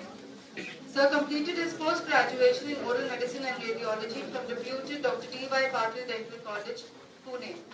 Sir is currently serving as professor, head of department and administrative head in Rishiraj Dental College. Sir is practicing exclusive oral radiology since 2011 and has 5 CBCT centers across India. Sir is also the director of Oral Imaging Solutions, a teleradiology company associated with more than 15 CBCT centers across India for reporting. Sir is key opinion leader of Dentsply Sirona for imaging in India. He has trained oral maxillofacial radiologists and dentists for CBCT in India, Nepal, South Africa, Dubai, Iran, Turkey. He is a certified CBCT trainer and an expert in digital dentistry. Sir has also collaborated for developing radiology softwares for Zelis and 3 Diagnosis. He has authored 2 books on CBCT and is editor-in-chief of CBCT magazine. Sir is also appointed as oral radiology section editor of European Oral Health Research. Sir has numerous national and international publications to his credit. Sir is also life member for Indian Association of Oral Medicine Radiology, active member of Computer Aided Implantology Society, Italy, associate member of AAOMR, EADMFR and AAOMFR. Sir is a recipient of IDA Profile of the Month and Year Awards. We are privileged to have you, sir, today with us, and I welcome you, sir, to take over.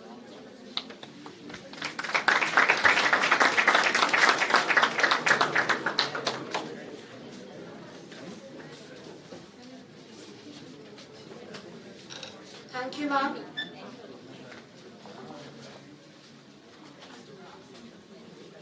I'm privileged to welcome Dr. Suruchi Sisodia, ma'am, Vice President, Head of the Department of Conservative Dentistry and Endodontics.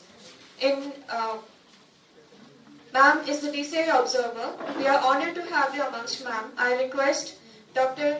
G. S. Chandru, sir, to please welcome ma'am to the sampling.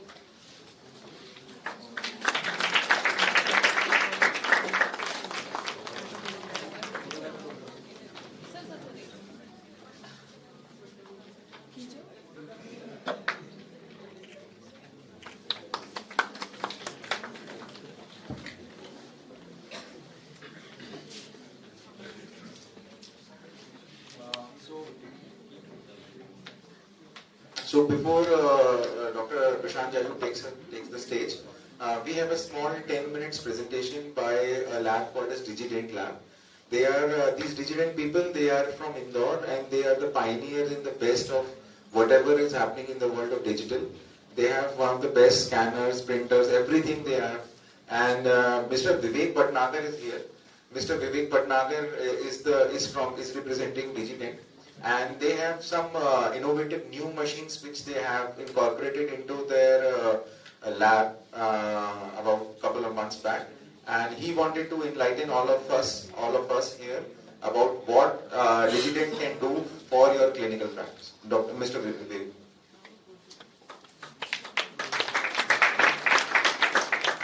Thank you, sir. Thanks for giving me this opportunity to represent my lab in front of you. Digident is started in 2016 from Mumbai.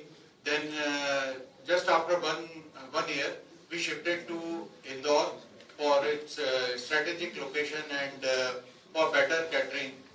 And being a center, most cleanest city from last 6 years, and we have a good logistic arrangement from Indore to all over India. So after the, actually this lab is being supported, technically supported by IIT Powai, IIT Bombay, and we are getting technical support from them. And one of our director is from IIT Powai, Dr. Parag Bhargav. He is head of the department ceramic from IIT Bombay, and he is also consultant to Government of India as far as dental material is concerned. So we are getting best material and technical support from best in India. So looking at the prosthetic work, we have a team of around 50 people working day and night for better prosthetic work in providing in, especially in central India.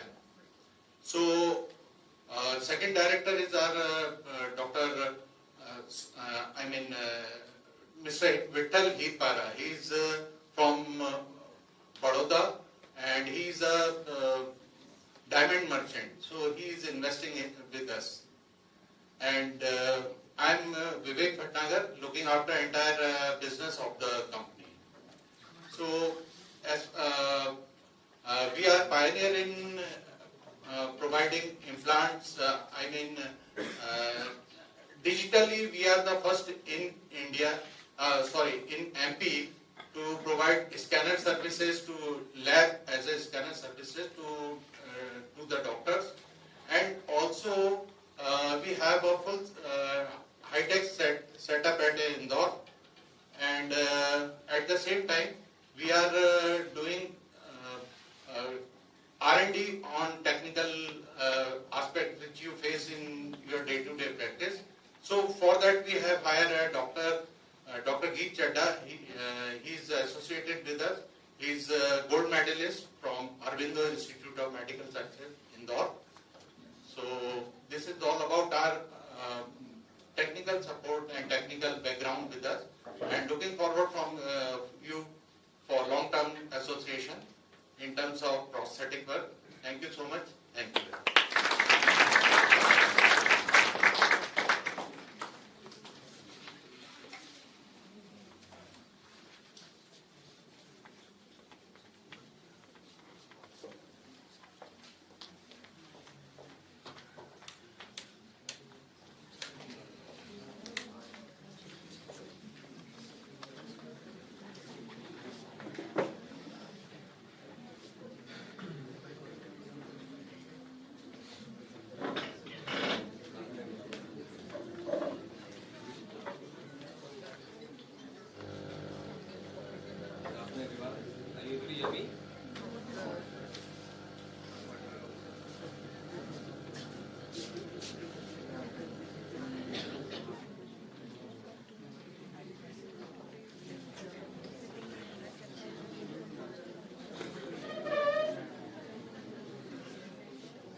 Good afternoon, everyone.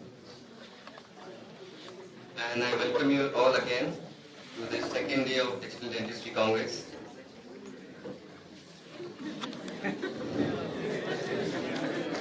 Just to refresh some memories.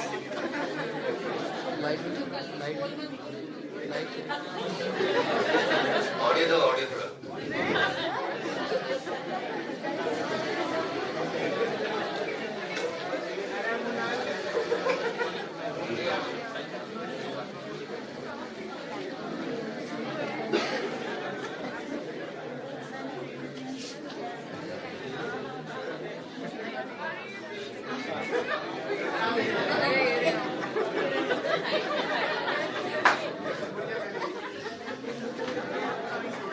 I hope it was an enjoyable night.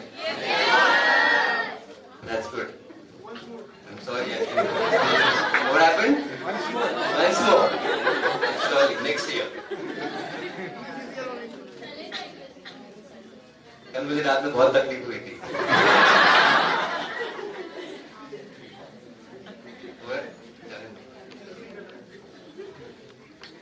I think गाना अच्छा था.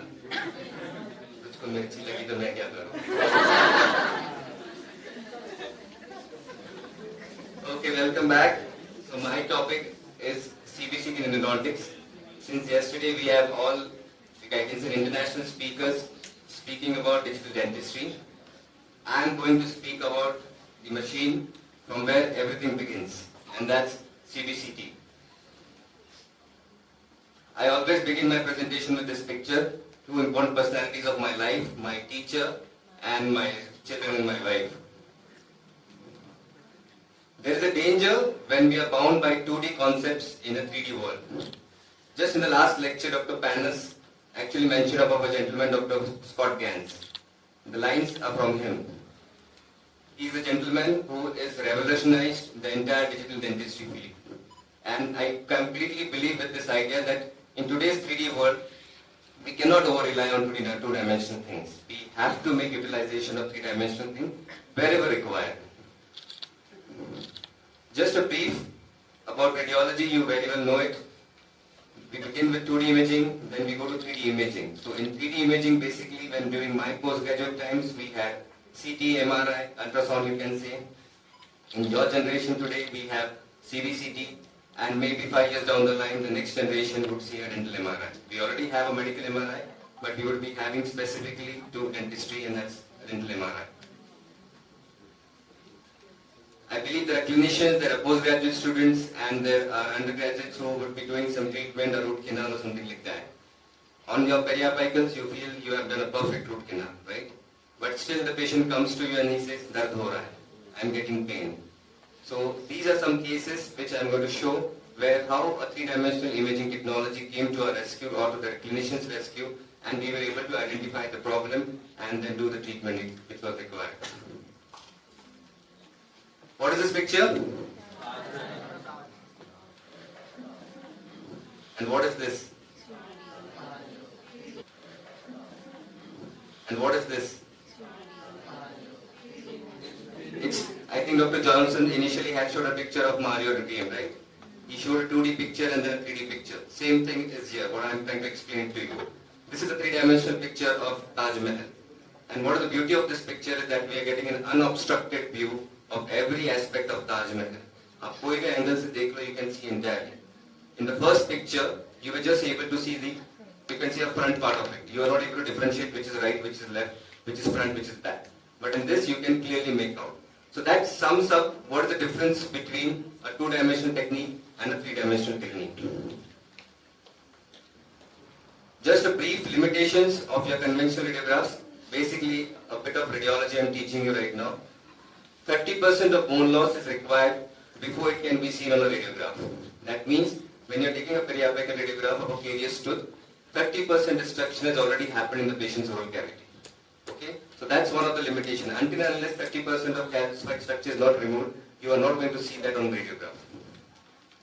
The third dimension is not seen, you very well know it. On a periapical film, a three-dimensional tooth we are projecting on a 2D film. So we cannot differentiate which is buccal, which is lingual, which is palatal. We cannot differentiate. So that's the limitation.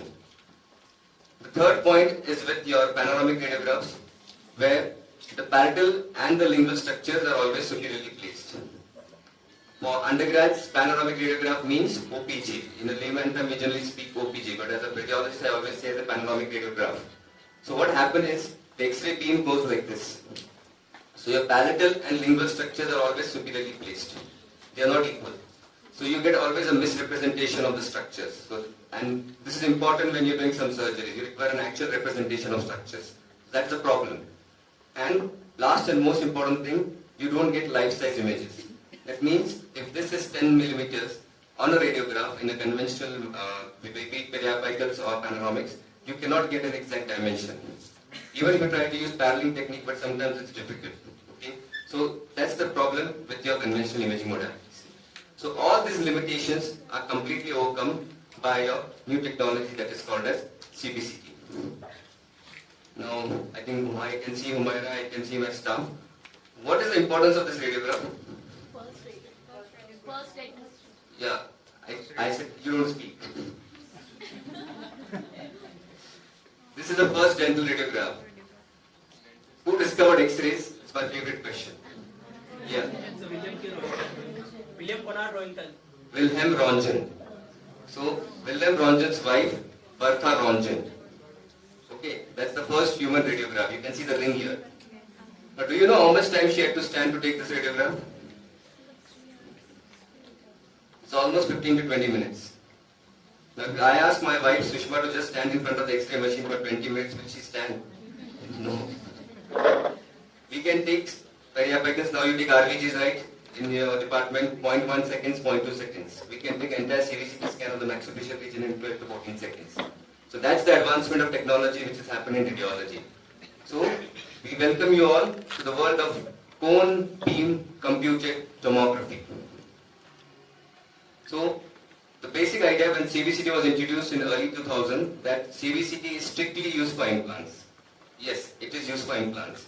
But in the year we are ending 2022, we will be entering into 2023. Trust me, the maximum cases are being used by endodontists in CVCT. Implants comes to number 2. It's the endodontists who are using the CVCT technology. And that's why, because there's a large amount of improvement in the machines which has come. So, what is CVCT? It is cone beam computed tomography, where you get a cone-shaped beam. The beam which is coming out from the machine is cone-shaped. Hence, the name is given as cone beam computed tomography. This is a fan-shaped beam. This is coming from the CT scan machine. So, a CT scan machine is having a fan-shaped beam. Here, you are having a cone-shaped beam. I have already explained you the limitation of conventional. I'll just explain you the advantages of CBCT and then we'll quickly move to the endodontics part. As I said, short examination time. Because the examination time is less, obviously the distortion and the unsharpness is less. You can limit the X-ray beam, and that's a very important thing for you because in a CT scan we cannot limit the size of the X-ray beam. In CBCT I have different field of view. So if I just want to expose this area, I will just expose this area. The other region is not getting exposed. So that's the advantage I can give it to my patient because here in India there is less regulations when it comes to your radiation exposure and all things. But abroad there are strict guidelines for radiation exposure. I cannot send a patient for a CBCT scan until and unless I justify it why I want to do it. So keeping this in mind, this point is very important when we are using CBCT. There is a dramatic decrease in the radiation dose. For me as a radiologist and for you as a clinician, especially the endodontist, this is the most important point. And that is isometric boxes. Now, again Dr. Abraham had mentioned about 3 axes. X-axis, Y-axis and Z-axis, right? In CBCT, your X is equal to Y equal to Z. That's why it is called as isometric boxes. In a CT scan, it is not this situation, okay? So why you would ask me what is the advantage as a dentist? As a dentist, we are dealing with finer structures. We are dealing with the plug chamber, we are dealing with the root canal space, we are dealing with the PDL space, okay? Which are very minute. So all these finer structures can be very beautifully seen on your CBCT scans. When you take the same patient scan in a CT scan, it is poor, these finer structures. And the reason behind is because CBCT is having isometric boxes. So that's the biggest advantage CBCT offers in terms for dentists for visualization of structures. So these are your advantages. Let's enter the world of endodontics. And as I said, it is one of my interesting topics because daily, because of CBCT, we see some interesting cases. Daily. Learning from others' mistake is wisdom. And waiting to learn from your own is ego. Now this gentleman was trying to do a root canal for an upper 6. Maybe first time attempt kiya hoga. So instead of filling up the parietal canal, he has filled up the furcation region. So you can see the entire GB entering into the sinus. And we should not laugh because everyone does mistake. Okay? That's an acceptable thing because sometimes we miss the anatomy and the situation. But till date, this is the most interesting CBCT I have got. Here, the dentist by accidentally has inserted, or you can say inserted the entire root canal filling material inside the mandibular canal. And this brings me back to my limitation of conventional radiographs, which says 30% of bone loss is required before you actually see it on a radiograph. Now this patient had a chronic infection. So because of the chronic infection, there was destruction of the bone which extended to the superior border of the mandibular canal. So जब patient का root canal हो रहा था, जो mandibular canal के दो lines रहते, cortication, which you see, this line was already discontinuous. So when he injected the filling material, it just bypassed and went into the canal. So when you see such minor changes, it is difficult to appreciate on your conventional radiographs. But on a CBCT scan, if it is taken properly in a more proper field of view, you can really appreciate the structures. So why CBCT in endodontics?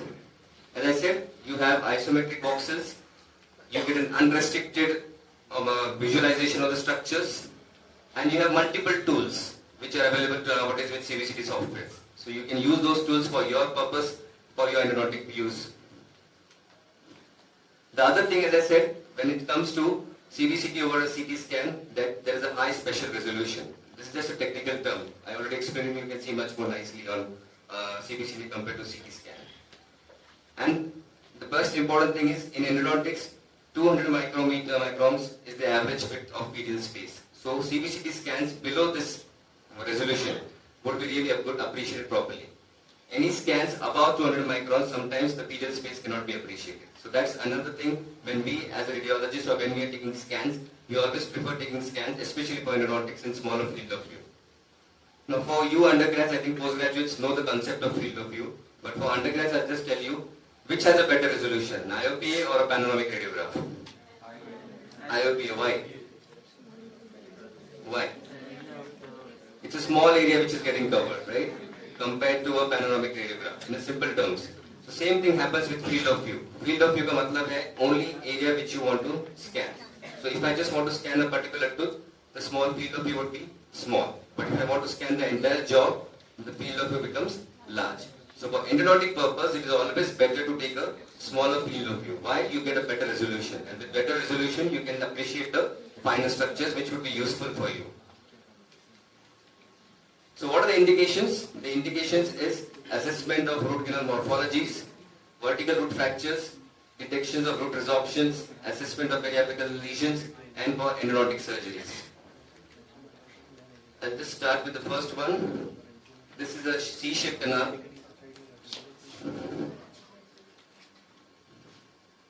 Now what I want you to appreciate is the scan. This is a C-shaped canal. We are going, this is an axial view, मतलब हम ऊपर से नीचे जा रहे हैं. Can you see the C-shaped anatomy? Now go till the end and you can clearly see two exits, two apical foraminers. Can you see? Why this? You can see this because we are taking this in a small field of view. Now if I take the same patient in a large field of view, it would be difficult to appreciate these things. So this variations you can see. This is another variation where you can see multiple canals. Can you see this? It's an endodontist nightmare. If you don't have an endodontic microscope, it's really an endodontist nightmare to see such complex anatomy. Okay? So again, in such cases, wherever you feel, oh, there seems to be a variation in anatomy, go ahead and do a CBCT scan. It will give you more information than what you expect. If you completely rely on your two-dimensional imaging, sometimes you may really go wrong. This one case, this was a RCT case for lower 7.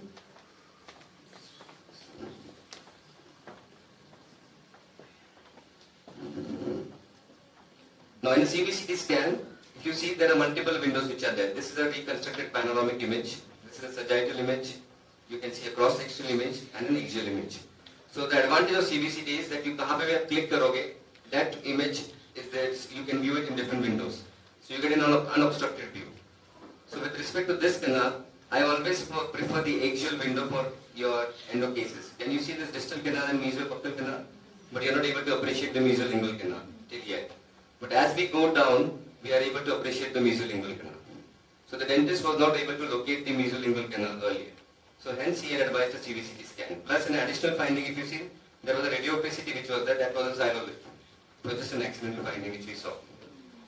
Same thing you can observe in a 3D window.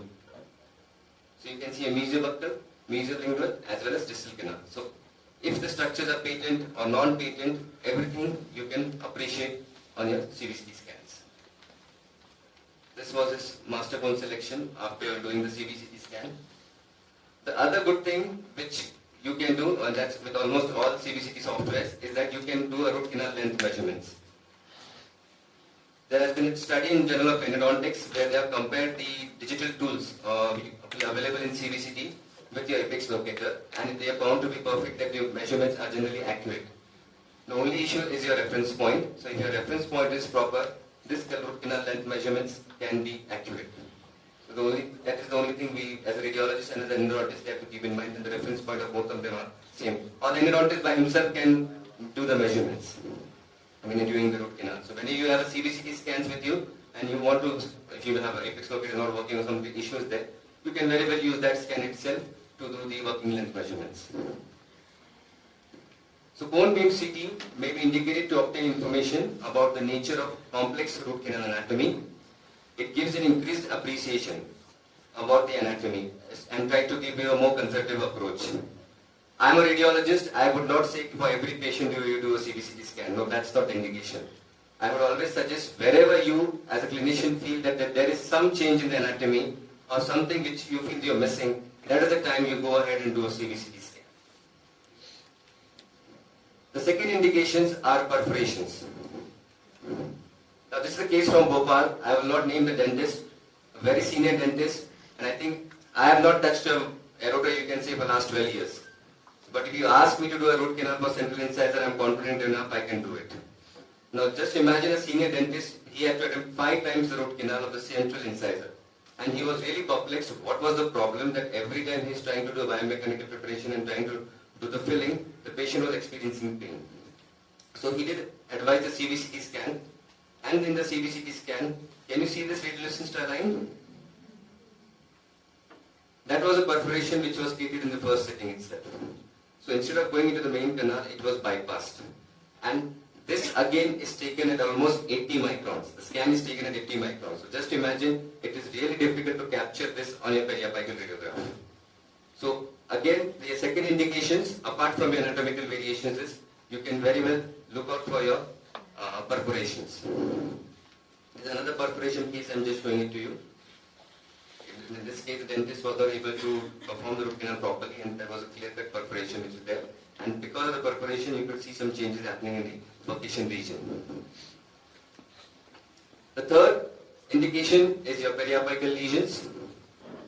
Small periapical lesions which may not be detected with your PR means periapicals can be detected with CBCT. As I said, you don't have to wait for 30% of bone loss. Okay, so 30% bone loss is not required. It can be very well diagnosed on your CBCT scanning. But for this, every endodontist, every dental surgeon or every clinician will require a learning curve. If I just give you a CBCT scan DVD to you, you have to be competent enough to read those scans. Obviously, we would give and do the reporting, that's our job.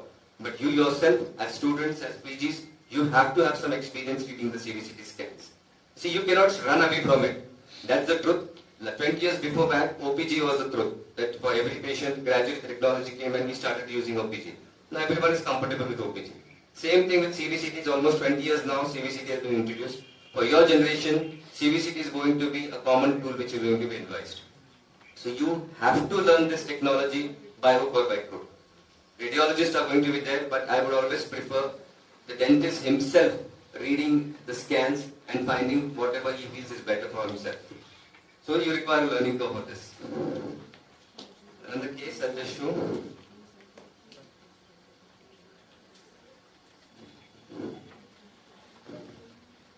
This is a case of a radical assist.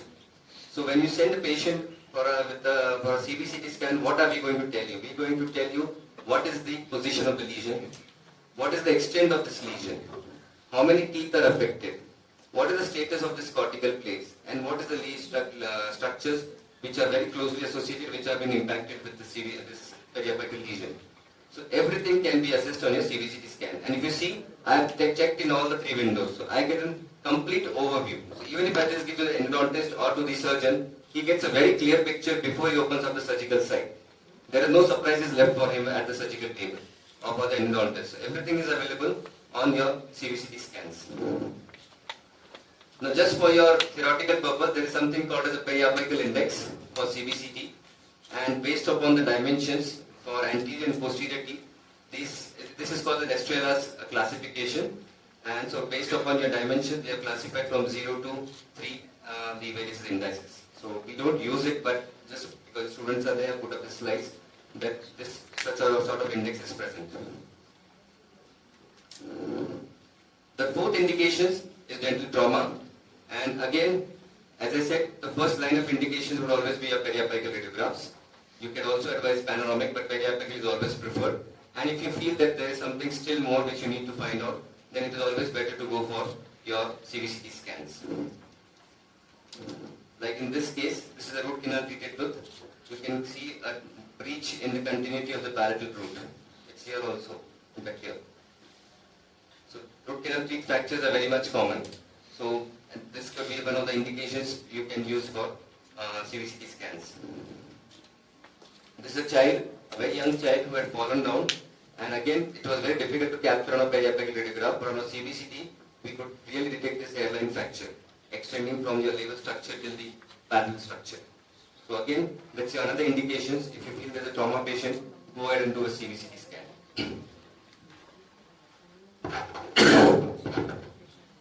This is one interesting finding which we have found for over years, that you have no dental caries, no pathology, but still patient says he's having pain. And so dentist sends the scans to me, and what we are doing nowadays, I adjust this window level. If you see the बाकी का पूरा काला है, काला क्यों है? मैंने उसको window level adjust किया हुआ है, so that my concentration is just on this structure. And can you see this thin line? A very thin line is there. Just at the occlusal surface, I can just show it to you again. Were you able to see that? So that thin line was actually a microfracture. So the patient was having pain. There was no caries. Clinically, if you see, सब कुछ ठीक लग रहा था, but the patient was having pain. So just for the dentist, for his sake, he said, just do a CBCT scan. We did a CBCT scan. Adjusting the digital tools, we were able to locate that microfracture. So that's one of the commonest findings nowadays we are getting with CBCT scans. So that's another indications where you can advise a CBCT scan. There's another case of a trauma.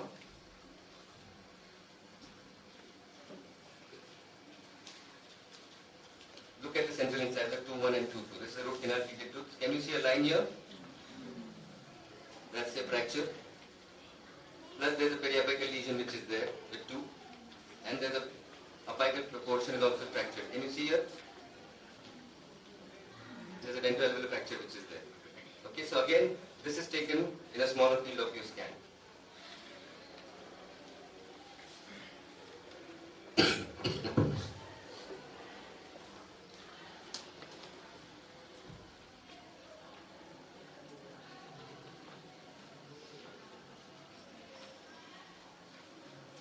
Okay, because all endodontists are here, so there is always one issue with root canal treated tooth, and there is always a controversy. Is CBCT a perfect tool to detect root canal fractures? And trust me, it's difficult. Because of this, can you these black lines? These are artifacts. Now these artifacts are there when you do a CBCT scan in a root canal treated tooth. So you get these black lines. So detect these fractures sometimes become really difficult even for us. And even literature says that sometimes 7 to 10% we as radiologists or endodontists sometimes falsely tell this is a fracture when actually there is no fracture. So that difficulty is there.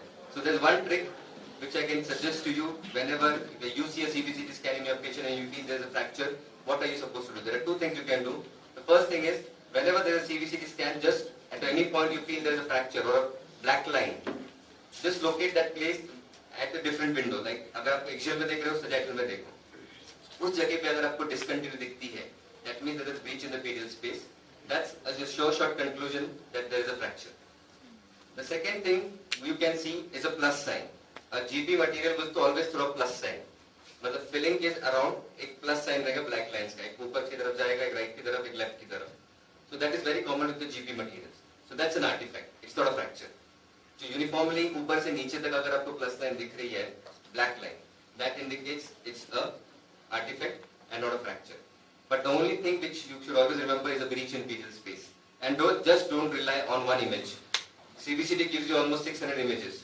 So you can use those images in different sections, different windows and detect a fracture line. But still, it's a hard task and sometimes we may also go wrong.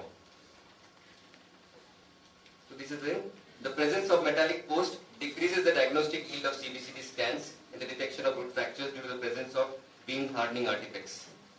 And in contrast, if the patient has fiber post, then it does not interfere with the sensitivity and specificity. It means that if a fiber post is, sometimes diagnosis becomes easy, okay, as compared to the metallic post. So in conclusion, what I can say about trauma is that when you should consider CBCT, when the diagnosis from clinical and periapical assessment is inconclusive, when there are multiple injuries to many teeth, and when it is impossible for you to take a periapical because patient must be in severe pain. So he will not allow you to take a periapical also. So in such cases, always go for a CBCT scan. And thought should be given to use CBCT as a tool of choice in reviewing traumatically injured tooth so that you can detect early complications like resorption. Because a long-standing case of trauma turns into a resorption. You can see resorption happening in the root apices, in fact. Last indication, as I can say, is calcified canals. You can see this, a completely obliterated canal. I would not say calcified, I generally use the word obliterated because sometimes at a microscopic level also there is some patency. So this is from the Journal of European Journal of Endodontics, or you can say International Journal of Endodontics, where he clearly mentioned that a CBCT examination should only be considered after a detailed clinical examination, including conventional radiographs has been used.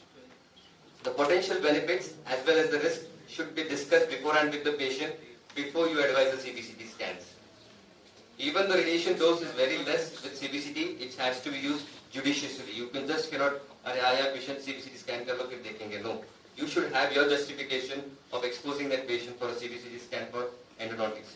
Yes, the benefits, as I said, are more than compared to the risk, but your justification should be there. These things are not there in our country. As I said, the radiation laws are very poor, but abroad it is there. And gradually in India, because of the extensive use of CBCT which is happening, we might enter into this rules and regulation framework also very soon. So, in conclusion, this was a position paper. What they mentioned is that all clinicians, especially the endodontists, have to start using CBCT. And they, apart from advising CBCT, you are supposed to use this technology, interpret these images by yourself. That is going to be the key for solving these complications. What are the limitations? Because CBCT is not a foolproof technology. So whenever you see the patient with swelling, every time the first thing we feel is that it's an odontogenic case, there will be caries and that because that swelling is there. But sometimes there could be non-odontogenic causes also. So in such cases, CBCT is not going to be useful. You have to use some other modalities. Why? Because it is very poor in soft tissue resolution. So that's the reason CBCT cannot be used. Cost, I don't think should be an issue for patients nowadays, especially if you give a proper justification and explanation. And lack of availability also is not there in, at least in RCT or across country also now, because there are multiple machines available across the country. So that's the basic limitation, and that is poor soft tissue resolution. So non-odontogenic infections don't suggest a CBCT scan. So what is the take-home message? We as dentists are always being blamed that dentistry is expensive. हमें blame किया जाता है कि आप dentist बहुत पैसा लेते हो. But dentistry per se is not expensive. It is the retreatment which is expensive. If your diagnosis is proper, if your diagnostic tools are proper, and your treatment plan is proper, you give a proper treatment at a very reasonable cost. But if the first dentist goes horribly wrong in his diagnosis, in his treatment plan, then the complication arises. And when he goes to the other dentist, the second dentist has to overcome all these complications and then give him a perfect treatment plan. So obviously the cost increases. So dentistry per se is not expensive, it is just your poor diagnosis which can lead to complications. So thank you very much. So if you require any information, this is my book on CBCT. This is our CBCT magazine. I again thank the Enterprise Sirona for providing this opportunity to give this lecture. And if you have any questions, you can ask me. Thank you.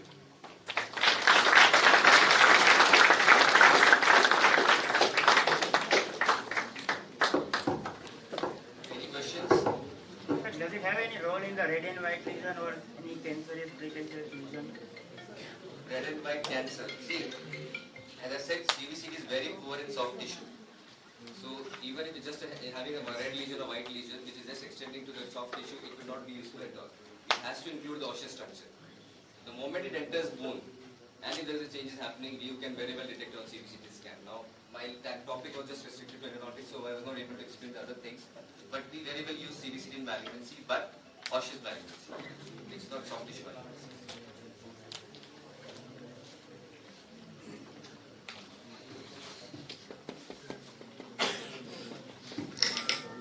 Thank you, sir, for sharing your knowledge on CBCT and endodontics. I would request Dr. S. Shashidhar, sir, to please felicitate sir with a token of appreciation.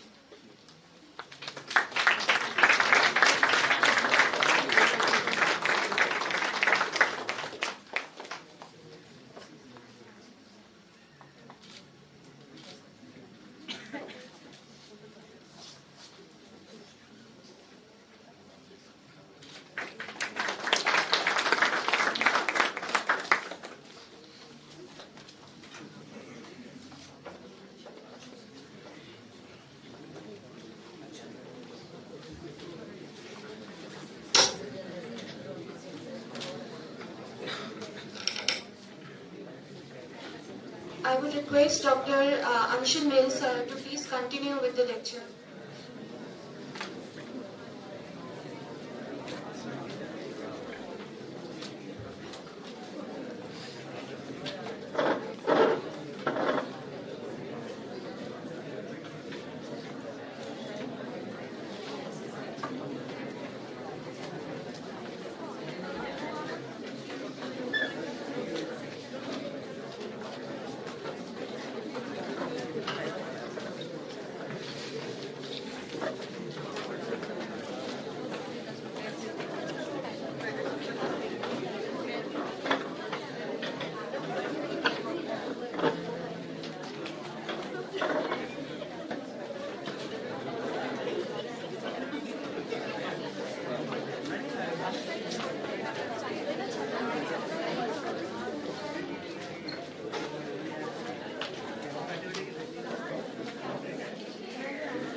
sleeping, I cannot check.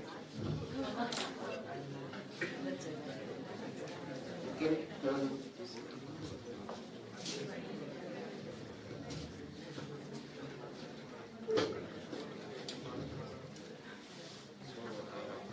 actually, I have to say good afternoon for you so that I can say good morning for everyone. Because back to back, high level of education you are taking. And if you are not doing it, then it will go, you are somewhere else and you are sitting over here. So that's why I always say switch on the light, so at least some of them I can catch and I can take them back in the auditorium. So good morning once again. So like once again we are meeting it and it is not planned lecture, so I have entered whatever I have in my cloud data and convey a message like what are the opportunities we can get into the digital dentistry. And I'm thankful this management because I got one more opportunity. It's a forensic dentistry in learning. So we are using it, but we not aware about it. So that I will be reading next and then I will presentation. So like yes, yesterday like told like I have some of the patents and all. So that we are working back to back, and as morning we have seen so many lectures and digital dentistry. And the same thing we are doing in India. So I feel great like when we are doing it in India and they are also following the same thing over there.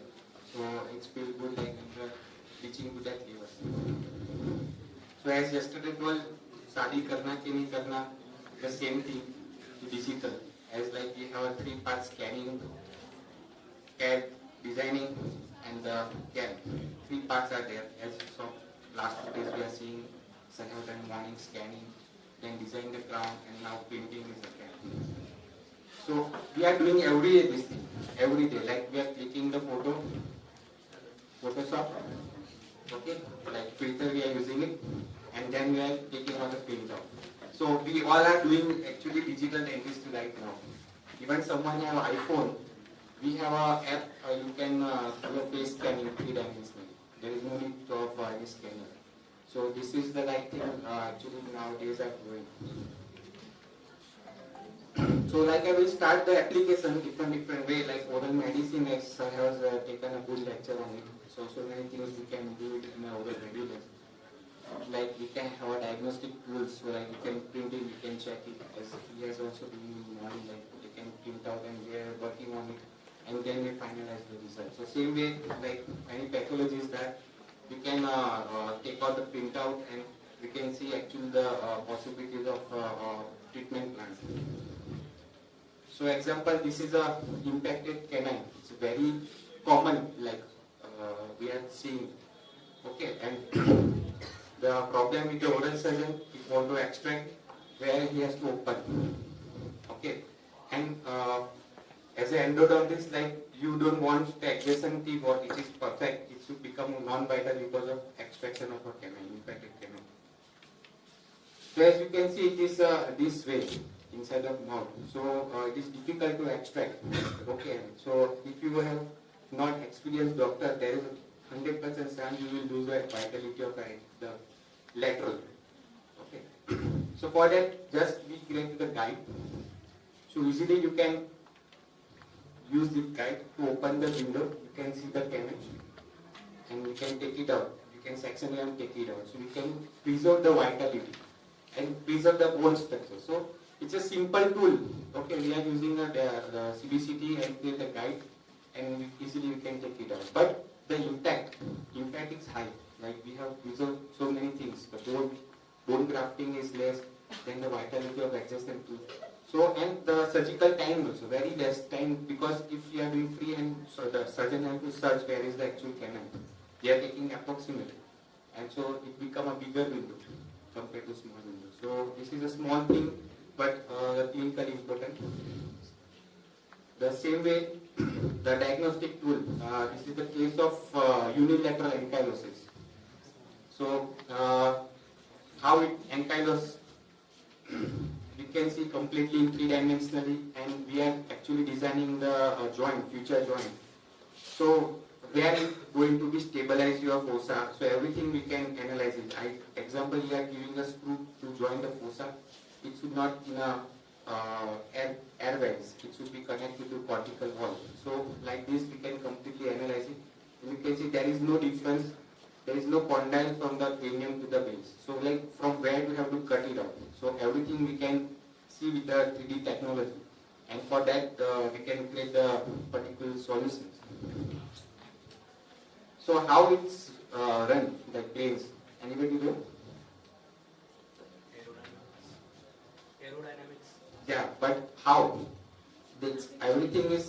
fabricated from the earth. Okay, just driver, but still there is a pilot. Why? It's the same way like I am giving everything, guide everything, but you are a clinician. You should know the basic and how you are performing and what is your step you are going to do it. And if anything happened wrong, what we have planned it, you can change it.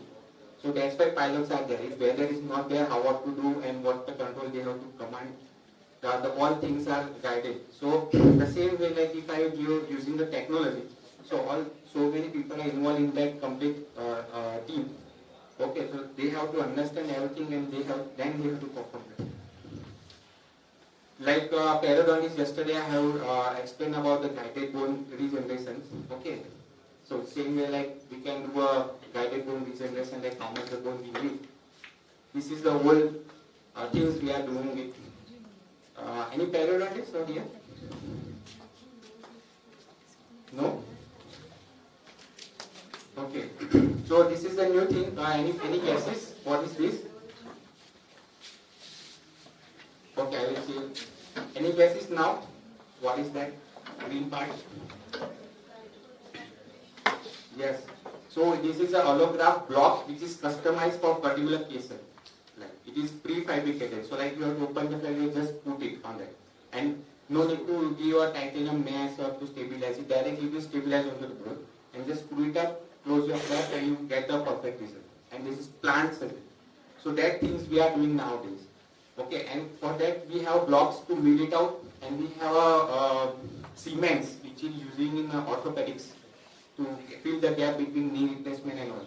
Because they are using prefabricated knees. Okay, so that cements are available. So what we are doing, we take out the 3D printing dies, we feed it out and close it, and then when it's cement one side, we take it out. Okay, so how we are generating the customized bone for the particular case. So this is the one more application which is like difficult to get the vertical height augmentation. Okay, so by this we can get the vertical height without taking any bone segment from the side, and we are doing vertical height. What is this material? This is allograft. It is available in Melbourne from iFix. So that we are providing the blank. Okay. So say we are designing and how we are creating the crowns, we can build it out. And after that there is a sterilization protocol in this we went for the radiation, followed by EPO, and then it will reach to you. The same way, yesterday I shown the sinus, indirect sinus lift. Now it's a part of endo. We have static guides and there's a dynamic guide. So like we are using static guides. So this is a guide for the like calcified canal, like where we want to reach it. So this is a particular guide we have created, and there is a special tool we have created. So this is patented tool. So like whatever the tools they are getting is like taper. Okay, if it is something taper, I cannot guide it because entry. If I keep a small entry, then my half of the drill will not go inside. Okay, and if I keep wider entry, then the tip part is wobbling inside. So for that we have straight drill. So like you can directly go to that. This is the guide for the bypassing the breakage instrument inside. Okay, so which is we are using the endo motor, and we got a path. So it will go and hit the curvature next to the broken instrument, and it will bypass it. So that the path is important to reach it over there. So this is a particular guide for that. And this is a guide for the wedge bypass. Okay, and this is made for the metal because we need a small hole for the hand files. Okay, and we have decided the path completely. Okay, so where you have to go, like after axis opening, you have canal. So you have all part wherever you can move it inside your file.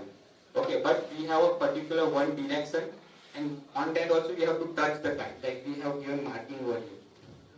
Okay, so you have to touch it and then you have to go inside. And the second question is like how you get this curvature, because you have to little bit bend the file to reach over there. Okay, so for that we have a die for the part. You have to mold your file inside, like keep it, and you have to snatch it out. So it will automatically mold in that shape. Like you have to freeze and snatch it out. So it will get the same shape, and then you have to insert it inside of canal and touching this area. So in and out, so it will automatically bypass your legs and it will go to the legs. And third application, and most of the time we have facing a problem, we have posting where we are giving a crown on the top of it. It got fractured, like if you have ceramic crown, or like in future we are doing full mouth rehabilitation and we want to change the crown. So this is a problem for that courses where we need a post-in course. So this is a post-in course in which we can have a top screw retain crown. So we can like an implant, we can change the crowns, and we can in future we have scan bodies also for that. So you can scan it and you can pre-make a new crown also if required in future. So this is a custom-made post, and and for this kind of post actually you require a special impression. So for that also, like we are using intraoral scanner with the markers. Directly we can scan the post area completely. Okay, so there is what we are routinely doing the post, we are recording the inner surface. It has a handle. So handle is particular shape of the scan bodies. Okay, so we are scanning that along with that handle, and we take it out complete that hand along with that handle, that area, and then we rescan that complete post area, and then we superimpose and then we are creating this. So this is the method of what we are using it to create a customized post, and this is also screw fitted. So this is the post we cemented, and this is the after screwing up the check. So this is one more application. Yeah. So this is one more application in which you can see this is a pre-op, and as my doctor, he or she is not able to preserve the tooth because of the loss of structure. Okay, so she has planned to go in with the partial extraction therapy or socket shield therapy for implant placement. Okay, so why she wants it? Because there is a, if you see, there is a less bone support on the buccal side. Okay, if she extract the tooth and she places the implant, then she has to do a lot of bone grafting on the labial side. So we have planned it to keep the buccal shell as it is, and palatal shell will take it out and replace the implant. So the difficult part in this is where to section the tooth. The toughest part is that how to section it, where to section it. If you have a little bit ahead, then you are inserting the implant, you have a torque, it will pop out. Okay, and if you backside, then your prosthetic screw and everything is on palatal side. So difficult part is like how to section it and where to section it. So we have a guide for sectioning also, like if you have a furcation and if you want to take it on one side and you want to keep it on another side. So exactly we have a cut, so that you can cut it off and preserve the tooth structure. Okay, and get the better result for the future cut. So same protocol we are using over here to section the crown. So we have fabricated the guide. The challenge is size, I told you already. So this is our final plan to place the implant over there. So we can get a perfect result. So we have 4 guides. The first guide is like a central canal. Exactly we want to go achieve the path. So this is a central drill guide. So like as you can see, we have reached back on the center of the canal. The second guide is distal guide, in which like we get a drilling on a distal side. Okay, so like I'm creating the points where I have to do a cutting of my shell. Okay, so like exactly I will get it out from the socket. So this is my distal guide. As you can see the canal drill going distal side. Then the major guide. So I have 3 marks. Now I'm joining that mark, so it is easy to join and I will get a perfect cutting of my shell. So this is my smiling. I can say there were 2 eyes and 1 nose. Then we are joining it like this, and then we take it out the palatal cell. So now my buccal cell is completely untouched, and there is no forces on it while taking it out, and all the precisely we have cut it out. So there is a space between the implant and the shell, so we can do a bone grafting and then we can get a better result. So this is the guide. After that we have to insert the implant. So it's a guide, this is the implant. So this is how we got the result post-operatively. So like we have a shell for the buccal side and we insert it. And we want to maintain the gingiva also at the same contouring. So immediately we have planned the prosthetic. So this is a key index. We transfer the key index proton material. then we insert it, so we will maintain the characterization and intradental pupil, everything in that particular case. And this is the smile or same day we have given to the patient. Then, like orthodontics, so many, everyone know, like nowadays the aligners are there. Even common people also I know about that, because we have reached to the home also. There is no need of clinician. So that is the first part, like in orthodontics you can create the aligners. Then the orthodontic surgery, we have guides to cut the split. Where to cut the bone, we have guides. And after cutting, where we have to fix. So like fixation plate also prefabricated. So we will, whatever we have planned on the software, we will get the result. So this is the main thing in orthodontics field. We are along with the aligners, so we can get the advantage. Then digital twin blocks we can create it. So it's difficult to get the twin blocks. So we can get the twin blocks digitally. Then arch expanders, if you want to do easily, we can do it with the digital way. And the third one is nasoalveolar molding. So this is a cases like the child is birth with a cleft lip or cleft palate. Okay, the only problem is we can treat after 3 months. Okay, so in that there is a one appliances which can mold the nasoalveolar molding. So like it will mold that jaw, so it will become nearby, and the result of it more predictable and good prognosis. Like easy to close that defect. So this is the appliances we are creating. So the first challenge is how to take impression, because everything there is no palette. So if you take impression material, go inside and see it, like it is only, we have to do it in 7 days or 6 days old baby only, because we have time of 3 months. We have to do molding. So first challenge, how to take impression, how to if my impression go beyond like inside of like breathing space, then it will be difficult for the baby. And convince the patient, parents, like how we want to do it. Okay, so these all challenges are there. Then we took the challenges, and we have we have completed 50 cases for this kind of patients, and we are doing it intra-hour scanning of this baby.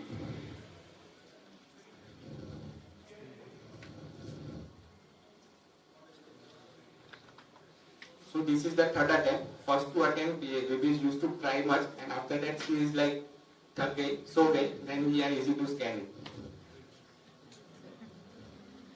So this is our intra-hour scan of that baby. It's 7 days old only. Then how she has to wear, like ऐसे उसको पहनना है. It's a plate, and there is a one tape available from Johnson & Johnson. It will not hurt the skin. So how she is wearing, and now because of these appliances, the weight is increasing in 3 months, and the surgeon can do easily, because feeding is possible after this. So this is the thing we are doing for this orthodontic fields, like we can get it out. Then the next is oral and maxillofacial department. Anyone here in that department? Nobody is there? Okay.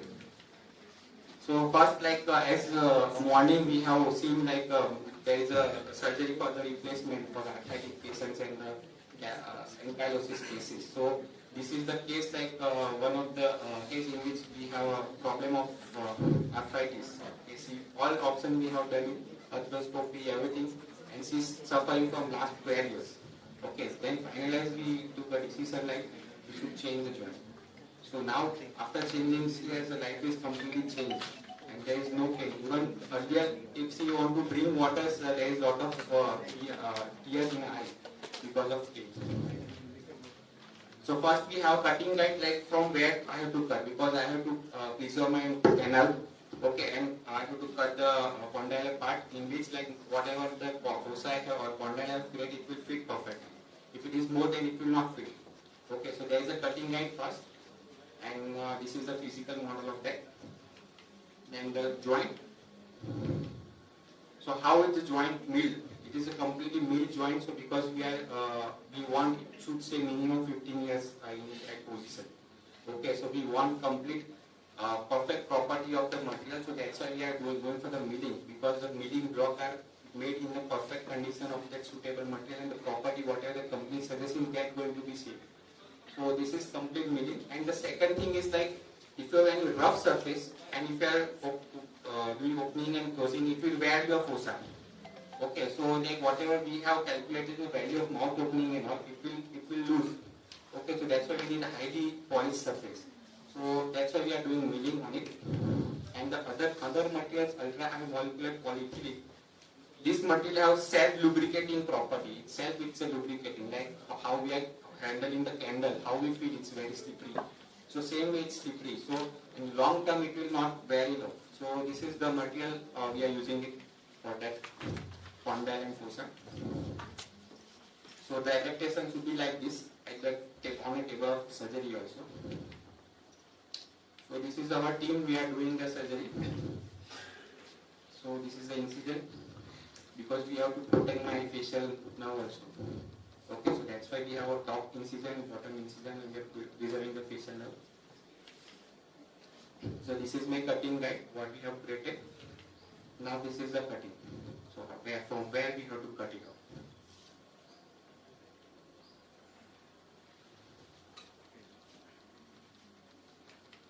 So this is after cut, and this is the accuracy of our cut.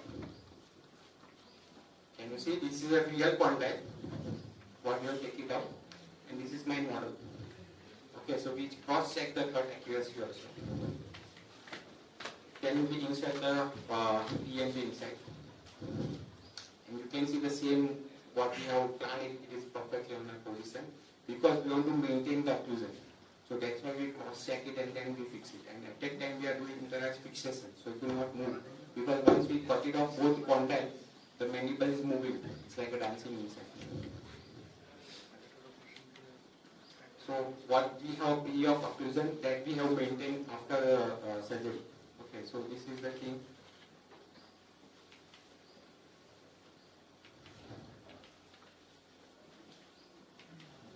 The same way we have one more case with the ankylosis. He is a 18 years old boy, and till today he is having a food or anything is like there is no mouth opening. We can take impression also from the mouth. So this much of only he can able to open the mouth. So last 18 years he didn't have any soft diet also, only liquid diet. So now we have a cutting guide. We cut it off, condyle, adaptation. And everything is calculated, like how much mouth opening going to be happen after surgery, bone width triangle, everything, what all concept we know about occlusion we have to maintain, like the articulator, how we fabricate, all concept we have to see while designing the condyle and fossa. So this is all surgical part, and on table only we got a 40 mm of mouth opening charge. Okay, so this is the achievement. We have calculated 40 to 30 to 40 mm should be there after surgery, and that we got it. So you can see the fixation of screw is trans like both bicortex, so it will stay longer with time. And this is the superimposition of pre-op and post-op. White color is pre-op and orange is post-op. So we have maintained the occlusion. So this is the main thing we are looking after that. So this is the opening of a patient after 4 months. And now he is having pani puri, everything, and he is sending everything the photo like I am having this, and still he is like trying, can I open more also? Itna hi hota hai hamara bhi. And for him we have restriction. We have designed a fossa like that. He cannot open the mouth more than this. Okay, we have both ways we have restriction. We have given in our design. So this much of only. After that is use anything he cannot able to open. This is the reconstruction cases, like I have madam told me like we can create implant. So this is the case we have created the implant. This is a case of post-mutal, like all partial mandibular we have to do it. And the mic surgery is good enough, like he preserved the lower border. He scoop it out all the infection from it. So it's like a scoop. Okay, and we have to give a prosthetic on it. So we have customized the implant. Now the design of it is very critical, because we cannot open the lingual side, because all muscles are attached. So we have only scope that we can open the crest and the buccal side. Now there is a problem is like if I am standing over here like this, my leg is fixed to that wall, then there is a chance I can do like this, because I don't have anything over here. Okay, and if I will keep it only over here, then there is a chance because of high cantilever, so it will move. So we have to keep both the ways moving. So this is a challenge we have in this case. So this is a surgical part. So like this we have bone. This much of bone we have. So we have to take advantage of this cortical bone to stabilize the implant. So this is the advantage of how we are giving the windows. Because this frame, if it is on a crest, there is a chance of exposure because very thin mucosa over there. Okay, so wherever the abutment is coming, we are giving the down. So it is act like a tissue level implant what we are doing with routine practice. So the first guide is the cutting guide in which we take down for the frame. And then we have implant. So as I told, we have an implant, there is a problem how to stabilize it because we have only 2 surfaces. If we have 3 surfaces, it will go stable. So what we have done is, we have an abutment, you can open the abutment. On the top that you can insert the screw to stabilize. So we have buckle screw like this, and one screw is going from abutment, it will fix the board. So we have tripolar configuration, so it will be more stable than only linear configuration if we do. So on the day of surgery, this is the case. We have, as I told, we have cutting guides. We have cut it off the board, the grooving. Then we fix the implant, and we have the screw on the top. We have inserted. And this is the bar prosthetic. Everything is ready before surgery. So in the reference of that, we have fixed the implant. So on the day of surgery, we have given the prosthetic also. This is the 1 month post-operative, and this is the 6 month post-operative. There is no exposure of the soft tissue, right? If you have noticed something, we have a double floor. See, there is a bar, and on top of that, there is a prosthetic. Okay, that is also overtension. Okay, so like yesterday, sir told me there is a weaker link. Okay, so we have intentionally created a weaker link on a bar. So if anything lateral forces will happen at a screw inside of this abutment, it will open it out. It is not an overtension, it is a fixed prosthetic. Okay, the first it will open up and then the force will go to the implant. So this is the thing, how the mechanics behind this complete design. So this is what we have told, what we have planned. We want to insert the screw and connect the board. So this is the complete post-operative CBCT what we have planned. Yeah, this is onlay. It's a bone onlay. If you want to maintain a both side profile equal, you can keep one material on top. Sometimes it is chopped and sometimes it is regular. So there is a bone onlay. So that the profile both the side equal. So it's a peak bone onlay because it's tissue friendly. The peak is tissue friendly. So we have made a peak onlay. So it's a both side. We just fix it up. This is a case of benign tumor. So we cut it off the bone and there is a skin graft on top of it. So the only problem with the skin graft is we have a huge bulge. Okay, and it's very thick. It got inflamed easily. So because of that, it will do a lot of force on the upper abutment. If we have implant and we have screwing it up, it will loosen it up every day. Or within a week it will get loosened. So for that we have designed it like that. Our implant have only long stud and it is polished. Okay, and on the top we have abutment. So there is no screw loosening or because of soft tissue. So this is a complete design on the day of surgery, and this is post-operative. And this is the zygomatic implant, and this you can see the defect. So I have to give obturator special for prosthodontics. So what is the problem if you feel in this obturator? If I give a bar on the top of it like this, what is the problem? If I have a ball on a bar, what happens if I snatch it out? It have vibration like this onto my implant because of the cantilever. Okay, if I have a rod attachment or friction, if I snatch it out, also it will create vibration. So I have to give something like that. It is stabilize your prosthetic also inside, and it will give less vibration while taking out. So we have planned the pin prosthetic. It's from Britain company. It's like a pin. Have you back side? Have you used mobile? Are you using mobile? How you open up the SIM card slot? Yeah. So we have one key. You are pressing it out, and the slot will come out. The same way there is a key is there for this. Patient have to put it out and take it out. And while wearing it, just she has to close it out. this is the thing. And one more advantage we have with the 3D technology, that we can create directly hollow obturator.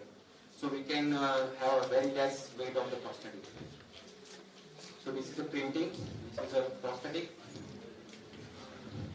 this is a pin, and I can say it's a key on top. How did you incorporate it inside?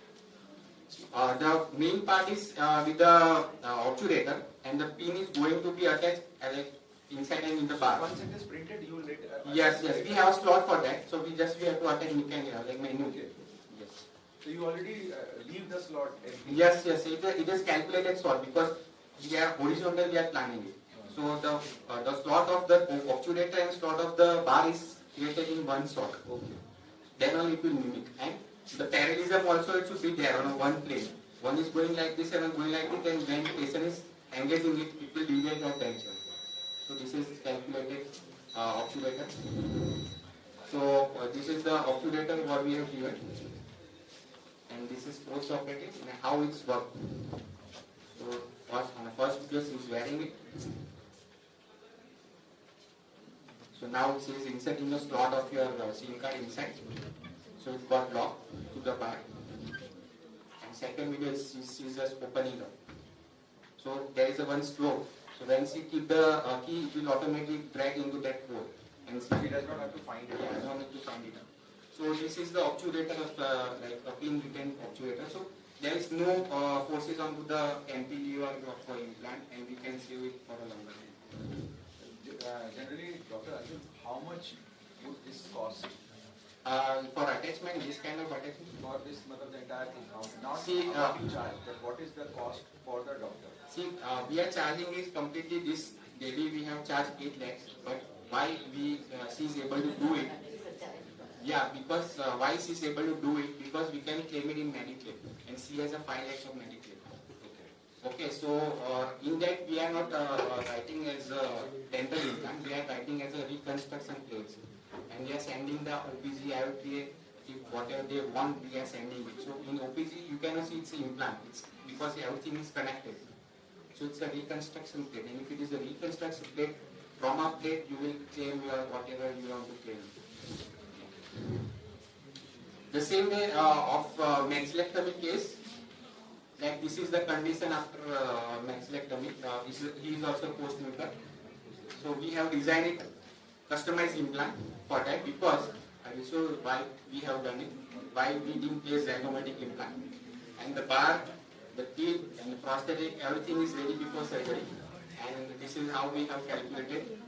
And the lower position we have calculated with the CBCT, and we have DMD software. So we have opened it up. We place the lower plane with the floor of the floor. We maintain the plate, and then we calculate everything. So according to antagonist, where is the canine, where is the molar, we have decided, and then we design the implant, design the prosthetic, design the bar, and everything is ready before surgery. So when the patient come out from the surgery, everything fixed inside the mouth. So why I have done it? Because there is no space for zygomatic implant. You can see. If I do zygomatic implant, then what happens? There is nothing, like it will not remain any kind of bone after it. So that's why we have planned it to go with this. So this is my board, this is my implant, right side, left side, the bar, then the prosthetic on top, and the prosthetic is fitted with the bar. So why we are not doing zygomatic implant? If I have bone also, why I can not do it? So if you have awake in a morning session, we have showed the FE analysis of product what he is creating. So for this also we have done a FE analysis. So you can see the movement. Okay, when the force will come, how the zygomatic implant will work, and how the this like stress distribution. So the force bearing is almost same in both the implants, but the micro movement is more in zygomatic implant because it's engaging this part only, and this implant has very less micro movement because engaging the complete area. So because of that reason we are doing this implant in that. Because the micro movement is less, then it's more stable with the bone.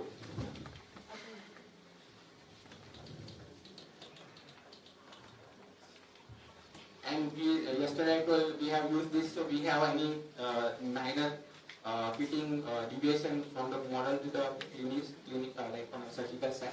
It will check by the equator.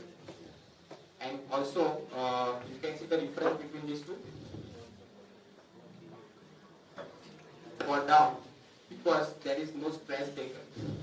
It is.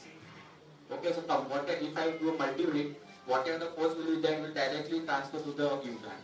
Okay, and this we have stress breaker in between, so it will reduce the stresses. So how it is work, like this is a right and left side implant, we have to fix it. On top we have a bar.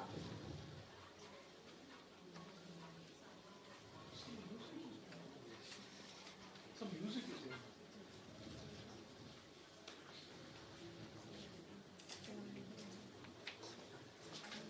So once click and then you have to screw it up the bar. After that the prosthetic also will click and you have to screw it up.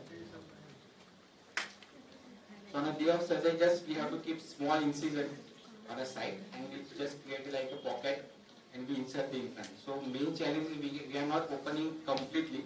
If there is a chance, if you open completely, it will create a dissense and it will open the defect. So we don't want that, so we just small incision we create the pocket and we insert the implant. And like this. And if you have seen, like there is a hook over here back side. There is a hook, anchoring hook. So it will hook up. Yes. So there is a reference of on a bone, like where you have to hook it up. So now top reference I got. Now where is my lower reference? The lower reference is my prosthetic. Okay, so while fixation we just place a right implant, left implant, we fix the bar and then we fix the implant with the bone. So this is the advantage what you have taken it out. We have a digital technology. So this is the complete bone on a day of surgery. This is the screw-in prosthetic on the same table. And this is the prosthetic. And you can see the top portion has a hygienic space also. So like patient can clean it out. Then all prosthetic is screwed in. So if I want to change, we can change it also. The next day of surgery, like patient is like walking. Like I got surprised because this is our first case. So when next day I just went over there and give a bill.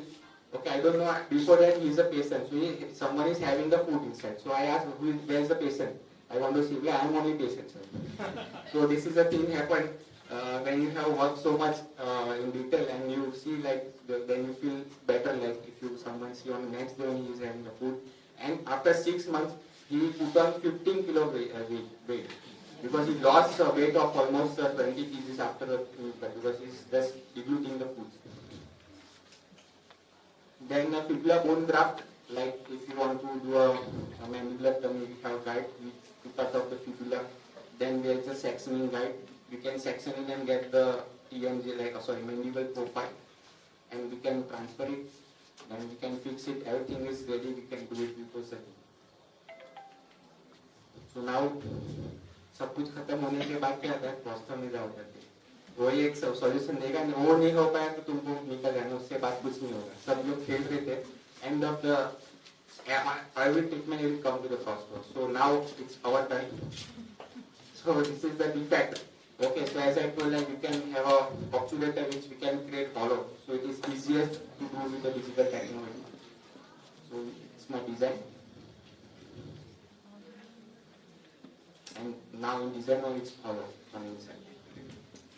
Everything is designed on exoskeleton? Yes, whatever you are seeing, everything from exoskeleton in my presentation. And that exoskeleton also don't know how I'm doing it.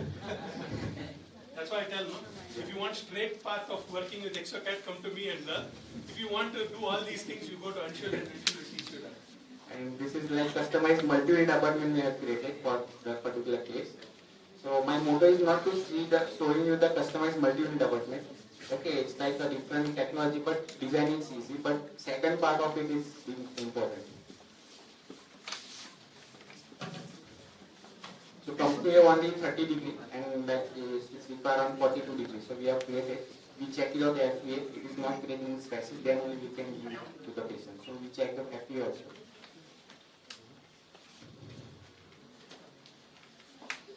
The important part is this. Sir, you know, like how to get friction-based prosthetic, how difficult it is. Okay, so it is very easy with the 3D technology because all values you can calculate it. If you are doing 3D printing and casting, you can check out the shrinkage factor and that much of tight you can design it. So after 3D printing, casting, you polish it, you will get the friction. So So most important part is how to get friction for this cases. So you can see there is no elastic on a frame. Okay, and there is a metal bar on the bottom. And this is the casting. Both male and female, we have done a casting, not a milling. Okay, still we have a friction.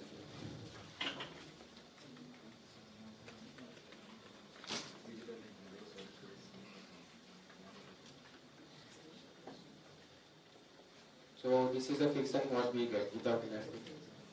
It's a bar, it's a tension. We have given the female also the assembly. If in future if metal to metal vibrate, we have a security lockers. You can get retention once again just giving the elastic in future. So same way, this is a post-operative. Then the second one is telescopic. The full arch telescopic hemimaxillectomy case is very difficult, and that we have achieved with the digital workflow. So like one side is you can see on the top, don't have anything. So after cutting everything is calculated, vertical height and everything we have took a record. So this is all we have designed telescopic, and this is the mill in a soft metal. After that it is sintered and then we polish it out because we need a milled surface. And to complete metal milling going to be high cost. So that's why you have selected the soft metal. Like it will come like a zipper net. You have to mill it and then you have to sinter it. You will get the strength. And the second is we have designed bars with the pitch material to reduce the weight and get the friction longer time. So this is the frame. Yes, and on a grip of that and the soft tissue. So this is the friction, like we are just putting it on. So like if I want to take it, I will snatch it out. Yeah, this is the friction. So it's like a disposable pen we have kept. So there is no click, but it will stay inside. So like that. So when the patient is taking out, there is no retrieval forces of the laxity. And this is post-operative case. Yeah, this is the good case. This is a unilateral defect. Okay, now there is a challenge with the mouth opening is less. If I want to give obturator, I have to insert this much of area inside and my part is returned to inside. So what we have done is we design it a plate on a software and we give a silicone balloon. It's a material which is used for catheter. So then we have used a balloon. So patient have to wear it. When it's inside, there is a valve over here. And we have sphygmomanometer cuff. So we are giving like 5 times we have to cuff it up. The inflated inside. So it will got inside. Stability. So this is a like thing for that. And when you want to take it out, the air, just reflect, like release the valve, the whole air will come out. So this is a thing like for the case when we have a very lax mouth opening. This is a unilateral case over denture. Then maxillectomy cases. So relations. This is once again the friction base we have given. So this is a bar. This is the flexor bar. And this is the friction.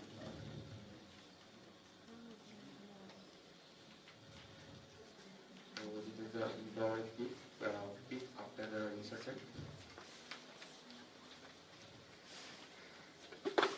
It's a photo of that obturator. Then this is a guiding flange appliances. Like it is difficult task. Even you are creating apparel, but we are doing it metal. And also like male and female we have. So like antagonist not worn out. We have protection on our top part.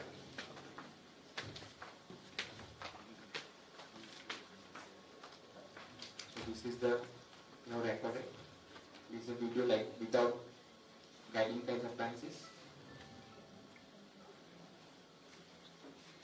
And with guiding flange.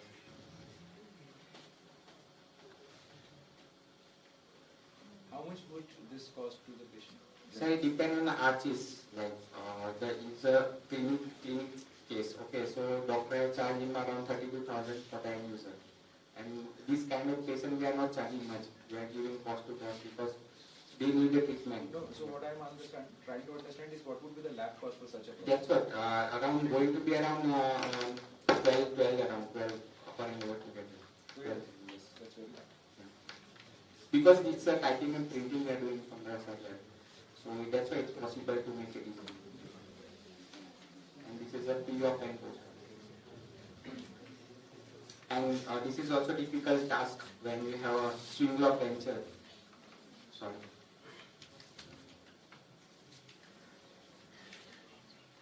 It's a video. Yeah.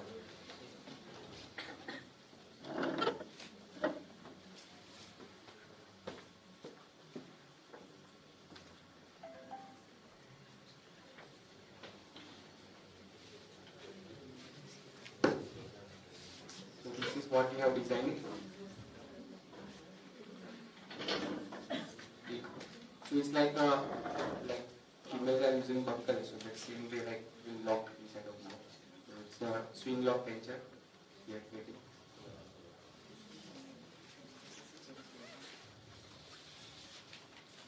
Then as yesterday I saw in the maxillofacial prosthetic, so we designed the finger according to that the next hand finger, and we mirrored it out into this lecture.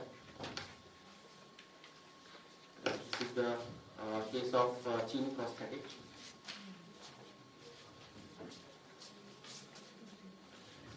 So this patient is very, like he is not allowing to show his face, so that's why he has stacks to hide the silent.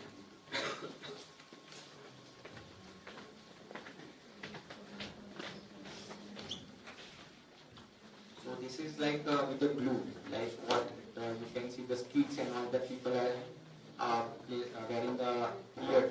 So same glue has to be used to wear it, and it will move with its natural leaf what is there inside. This is happened because of the partial mandibulectomy with some part of it they have taken out.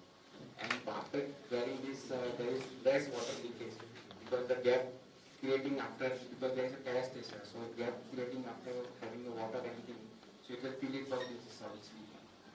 What is the material which you use for this? Yeah, it's a Britain silicone which is available in injecting form. So what we are doing, we are creating a dye. There is a entry point, so we are injecting it, it will come out. So there is no bubble, and they have 3 base color of skin. So you can select any base color and do it. So no need to match it, and then you can stain it. And this is also unique case. It's a orbit inside, like eye prosthetic. Okay, so we have done it digitally, have you seen? But only question is how you scan the socket. Because if you blink it, it will burn. You must know like how difficult to scan the socket. So for that we have created the scan body. We took the impression like what we are taking for the post and post. The same way scan body we use it, and then we scan it out. So we have a complete socket decoration, and then we design it the eye and mill it in a base color of PMMA. Okay. One more video is there.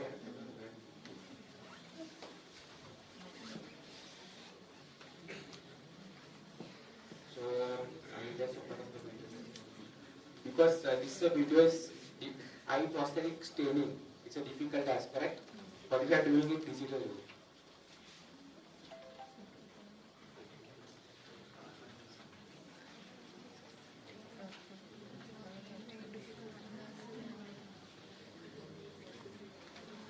How we are doing it. We are taking a photo of the eye, we mirror it out, and we are using this staining technology, it's a digital. So directly doing printing on my child. And everybody know about this technology. Okay, I will ask question. Have you seen the mug which is available? We have to give a photograph and doing printing. The same technology is there. Yeah, so I am just keeping the photograph over here, and this is doing the same eye. So this is the how we are staining. So we get all details, like minor details also we are getting.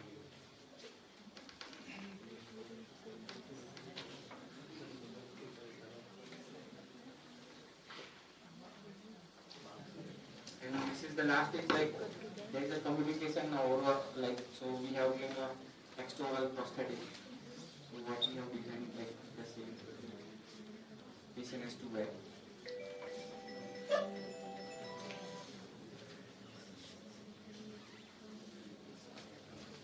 There was a question yesterday. So how you see, this is my guy.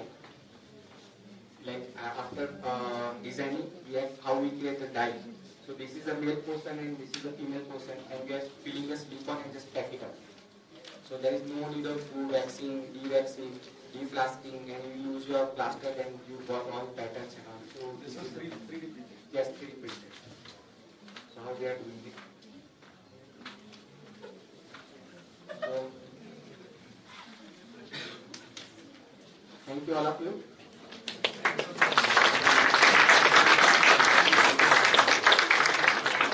This is the message we have to take with you after doing this, because I am behind this on every day, and that's why we are doing this kind of thing.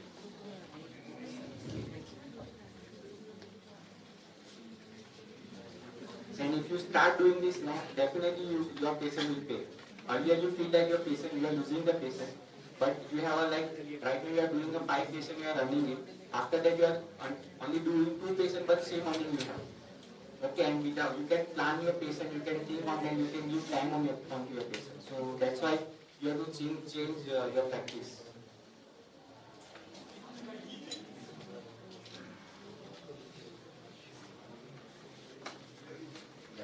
So crowns are printed. Yeah, the morning scan, what you saw, no? I'll pass it on, don't worry.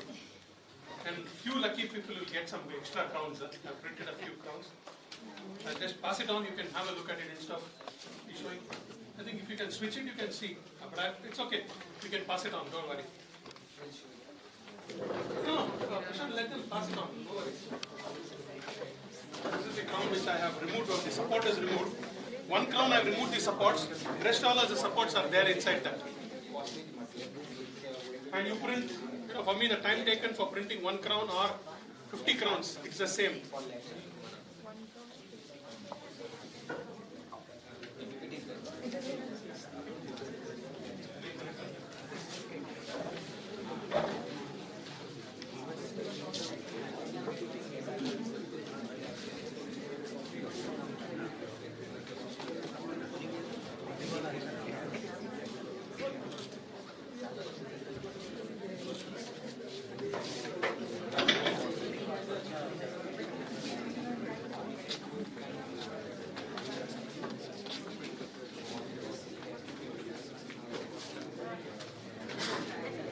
Yeah, I think you guys have to bear with me for another 20 minutes, right?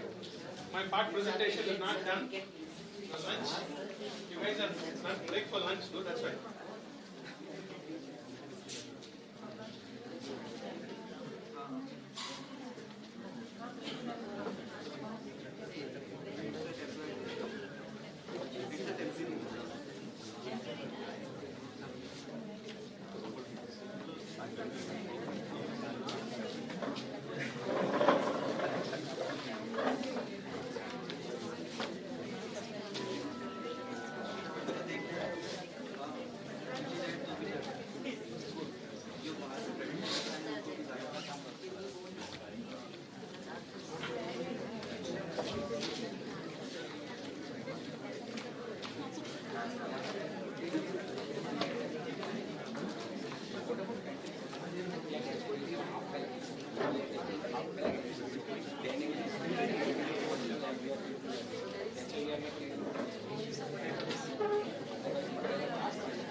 The same material, you get a little ceramic fillers in it and it will become a permanent restoration. It's polymethyl, composite based polymethyl.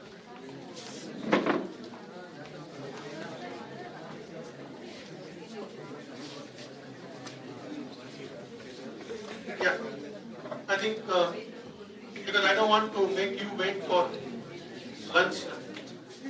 So, usually, you know what, I have this privilege of having the first lecture in the conference or the last lecture in the conference. In between lectures are very rare for me.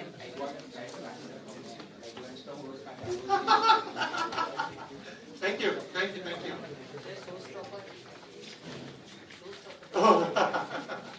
me showstopper, man. I can only look at me. I'm not a showstopper. Only on my voice, I'm a showstopper, maybe. Anyway, thank you for this one. So what yesterday we spoke about it, and then Anshul has shown a great thing, and then Dr. Abraham also has shown a lot of things about 3D printing, how it is done. You know what? I was fascinated by Dr. Abraham's work. I become a little fan of him. The way it is, for me, I was only thinking of dentistry. Huh? I tell people that don't be a frog in the well. And I myself was a frog in the well after I saw the work of his. Really, hats off to you, Doc. You have explored, and then you guys, you know what? Yesterday Siddharth was talking about, when he gave an introduction of Anshul, he told, you have to think what you want to do and you can be what you want. So I think you've got a great platform here, you thought about it, and it is not traditional dentistry. Traditional dentistry you can do, but you have allied things also today. You're not no longer, you become a dentist and then you open a clinic. Like even today in my family, whether I go to any relative's place or go to there, they say, oh, you're a doctor. My father says my son is a doctor. My father-in-law says my son-in-law is a dentist. And then the first thing they ask me, where is your clinic? Which hospital do you work? Then I have a long story to tell them that, no, I don't have a clinic. I have a laboratory. Then they know what's a laboratory. Then I have to tell them, nowadays I tell, I'm a backbone of the dentist. So I sit behind, I'm a backbencher, sitting behind the scenes and working for the dentist. So it is that way. So you have options today. Options are not limited to something related to clinical dentistry. You can look into it. That's a part. Now let us come back to the technology. You've seen all the people talking about technology, and Anshul has shown beautiful cases what he's done now. It's mind-boggling. But how is this mind-boggling thing is coming to a reality? See, he has got the mind of thinking into it. He is laterally thinking as to how do I create a solution for a patient. That is my primary goal. Now he's thought about it. Now he's designed it. But now how does he produce it? See, at the end of the day, if the patient has to benefit out of the technology, what we have all spoken about in the last 2 days, it is going to be a technology which is going to manufacture the way we are thinking. Whether we're talking about surgical guides, we're talking about precision, we're talking about crowns, we're talking about bridges, we're talking about patient-specific implants, everything at the end of the day is going to see only the light of the day is when it is being produced and put it in the patient's mouth. So today, the topic what I'm going to cover is going to be on 3D printing. So 3D printing, as I told you yesterday, is revolutionized the way we think about dentistry. The way we arrive at conclusions in dentistry. We had these solutions. We have great thinkers, we have great engineers who are thinking about it. But we do not have the means to produce it. So today 3D printing has come to a boom for us, saying that we can produce it. Now let us look, I talked about 3D printing yesterday, so let us look into what are the types of 3D printers available in the market. See, let us now go into a little bit of, I'm not talking any clinical science here, I'm talking about machine science. I'm a technologist. Anshul is more a clinician, I'm a technologist. I look into production of it, I'm looking into it. So let us look into a little bit of how do we think about what is 3D printing and how do we do it and how is the technology works to produce the thinking what we are doing. So now if you're looking at types of 3D printers, there are lots of 3D printers. I was talking to my friend Reddy here, he was asking me 3D printer what's the cost of Shankar. I said, sir, it is available at 15,000 rupees, it's available at 2.5 crore rupees. So you can think what it is. Where we want, what we want, we can look into that. So now looking into this, let us look into the types of 3D printers. As I told you yesterday, in dentistry is one unique place where we use resin printers, we use plastic printers, we use wax printers, we use metal printers. All technologies of printing we use in dentistry. So what are the types of printers? We have two broad classifications. One is a resin printer, one is a metal printer. Now when you talk about resin printing, there are technologies which use to print. The technologies like, for example, in your endodontics, we have handheld files, we have rotary files, we have so many different types of files when we look into it. So here when we're looking at resin printers, we have different technologies. The oldest technology in 3D printing is called as an FDM or FFF. What is it is called? It's a fused deposition modeling. I will give you an example of it. Just understand what is FDM. Then you have a technology called as polyjet or MFjet or a multi-jet technology where it jets out material. And then third one is your SLA, DLP, LCD, whatever name you call it as, it is a printer. And when you go to metal, in medical science in metal, There are two types of printers. One is the DMLS or the SLM, we call it as. The second one is called as the EBM. EBM is something called as electron beam melting. So let us see the difference between each printers when we are looking into it. So this is a typical example of a fused deposition modeling. What it does is, as the name suggests, what it does is it melts a wire and then fuses it and then drops it into a plate to make it into a project what we are thinking. If you want to think about a skull, I want to produce a skull. What I do is I put a ream of resin material and it passes out and the nozzle is heated to 200 degrees or 180 degrees depending on what resin I am using, and then it melts and then it starts forming the process what we are doing. So that's called as a fused deposition modeling. So you can look into an example of what is fused deposition modeling. You can see this is the black platform is called a platform, and that is the nozzle here. See, this is a nozzle, and this is where your extruder, this we call it as an extruder, and this extrudes resin out. And these resins, if you have seen a skull model, which is printed by FDF technology, the resin model will be a little rougher model. It will not be as smooth as what we want. Because what is happening is, the layer thickness, because it is melting, and the nozzle has got a certain thickness of nozzle, you cannot melt very, very fine layers. The layers will be 100 microns or 200 microns or 300 microns. For an engineering technology, 3D printing started in engineering technology as a prototype machine. So for a prototype in engineering, they are not worried about the dimensions. They want a part to look at. So what they do, once the part is done, they will sandpaper it, polish it and see it. So that is what is fused deposition modeling. In medical and dentistry, where do we use fused deposition modeling? Fused deposition modeling is used in orthodontic models. Not too much because it's too much of a time. I personally don't like to do FDM models, but if you are looking into it, it's your anatomical models where you want to do some surgical, you want to do some mock surgeries. Then you can do it.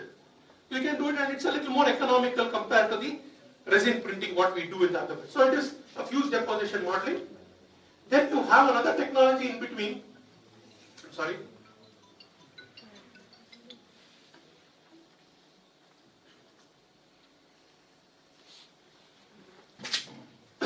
Another technology called as the polyjet technology or the multi-jet technology. How many of you have seen in this hall inkjet printers? Inkjet printer. It's a printer which you know what, sprays resin and then a paper is printed. Today all of us are using laser printers, so you know most of them must not seen inkjet printer. So what happens is there is a resin tank. By vacuum, it penetrates and it sprays resin.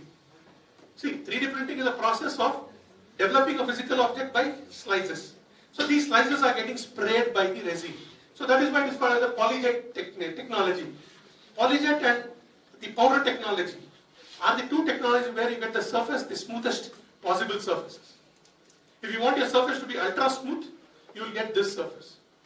Even with the other printing you get, but here is one of the most, you know what, if you are looking at high precision engineering field, they use this technology.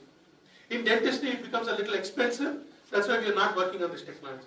Before other technologies came in, we were using this technology in dentistry. But it was too expensive. To produce one model, it used to cost me 800 rupees. So it used to be so expensive in doing, but that is the way technology works for us. You can see this is my old printer in my old office. This is the office when we started, we had this 3D printer with this. So you can see that what it does is, it sprays the resin and then there are two lights. Those two lights keep curing, they are UV lights. So every time the layer gets sprayed onto it, the light cures. The layer sprays, cures, sprays, cures. It's like building up like that. Whereas today we are talking about technology which is the most economical and user-friendly technology we are talking about is the SLA or DLP or LED technology. Here this is a technology where we use light engine. It's a flashlight. It's like a projector and a light, and then the resin is inside. So it just flashes like this, flashes like this. So in the initial days, we used to have a technology called as SLA. That is called the laser associated. In laser associated, what is the difference? It gives a more precise part compared to your DLP or your light engine printers. But only thing is with SLA is the time consumed by laser technology is much higher, because laser, all of you know, laser is a single beam. So what happens is when you take a part like this and you want to start printing, it has to move like this. Every voxel of your print has to go through and it has to build up. So it takes a longer time. Whereas when we talk about DLP or the LCD technology, what it does is it just flashes one light. The whole layer gets cured. That's why I said, whether I'm printing 1 crown or I'm printing 50 crowns, the time taken for me is the same. If I'm using the SLA technology, then it is 1 crown is going to be a different time, 50 crowns is going to be different time. So because it has to move 50 parts. So that is what is the difference between the technologies here. So this is what is the typical technology we are using. See, we have a mirror here and the light source here and then the resin here. So this is what is cures here. So this gets cured. So this moves inside and this goes up. So every layer this is going like this. This is an immersive technology. It goes inside the resin and it is a reverse printing. It starts from the base and comes to the top. That's why if you see the crown what I have given you, I have done the occlusal surface. The supports are on the occlusal surface and the fitting surface is on the top. Because I do not want any supports on my fitting surface because I don't want to compromise on my fitting surface. Occlusal surface also there's a way how we develop supports. The supports are so thin that with my finger if I twist it, the crown is going to come in my hand. I don't have to use any nippers. So you know what, I just have to take a light buff and then I just pass it on the occlusal surface. All these surface points will go off and it will be there. I think doctor has got here. So you can see that there will be some small rough surfaces on the occlusal, but the moment you put your buff, a light buff on it, it will go off. Or you take a sandpaper mandrel tool and then you just slightly polish it off, it will become like how you polish your metal crown, you can do it and you can work on that. See, this is the difference between a light your SLA and DLP. See, SLA is a single laser source, it goes here and it goes here. Whereas this is the light source. You can see this, a single projector, it is like this projector only. It's a small projector. What projector I'm using it? It's a small projector which is inside there. And there's an LED panel and then you work on it. And as I told you, printers are available at 20,000 rupees to 2 crores. Now what's the difference between a 20,000 or a 70,000 printer is this light. This light, what I'm talking, is where it is there. What is the power of my light? What is the LED I'm using? And how big the fan can go. That is a build platform. See, if I'm going for a printer which is at 25,000 rupees, the only compromise I'm doing is instead of using a 12 watt light, I'm going to use a 6 watt light. So it is good in this beam. It doesn't go like this. So you have to be careful when you are choosing your printer. It doesn't matter that if you buy an economical printer, doesn't matter, it will not work. If you're doing only a single part, it doesn't matter at all because I'm only going to only be concentrating on the center of my path. So I can work on that. So it is not this way. Another second thing difference is when you're looking at an economical printer, it is a printer called DIY. Right? All of you know DIY, right? Do it yourself. So a printer will come, you'll buy it in Amazon, it will come there to your table. You buy in Amazon, no? This printer, no? You go to Amazon and type frozen 4K. It's available, 65,000 rupees. Within 2 days it will come to your house. No, you open it up and you do it, it is yours. You are a very enterprising person like me and Anshul. We'll open it up, go to YouTube, learn everything and then start working on it. But if you want a person to come and teach you and things like that, you pay 1 lakh for the same printer. You come to me to buy this printer. You say, sir, please, you get me this printer. Shiv Shankar's price will be around 85,000, 90,000 rupees for the same printer. It is not for the printer. Printers at 60,000 rupees. It is 35,000 is for Shiv Shankar's pricing because Shiv Shankar has calibrated that printer. He's done, we call it as parameters. So all these parameters I've set in and say, okay, it becomes a plug and play. So it is like that. That is what you are paying the price for, not anything. So this is the difference between an SLA and a DLP and a laser. You can see there are building blocks, that is bricks. Right? So you can say this is like a brick wall you're building. That is like a concrete block.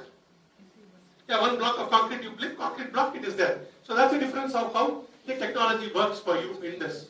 So this is a technology called as the SLA technology, which is called the most popular SLA technology printer which is available in the medical and dental field is called as Formlabs. Formlabs is a beautiful printer. But only thing is, it's a very technique sensitive printer. If you're not using it in a proper way, it will stop. But the quality of print what you get is amazing. Yeah, it's around 3.5, 4 lakhs today. 4 lakhs I think is it's a Form 3B they call it as. Form 3B is around 4 lakhs is the cost of the printer. And it is a closed printer. In the sense, you will have to buy the resin from them only. You cannot use open source resins. And you will have to buy everything, the whole kit, tray, everything from them. You cannot outsource or you cannot choose anything else and doing it. But if you are using it, you can use that. There is absolutely no trouble out of it.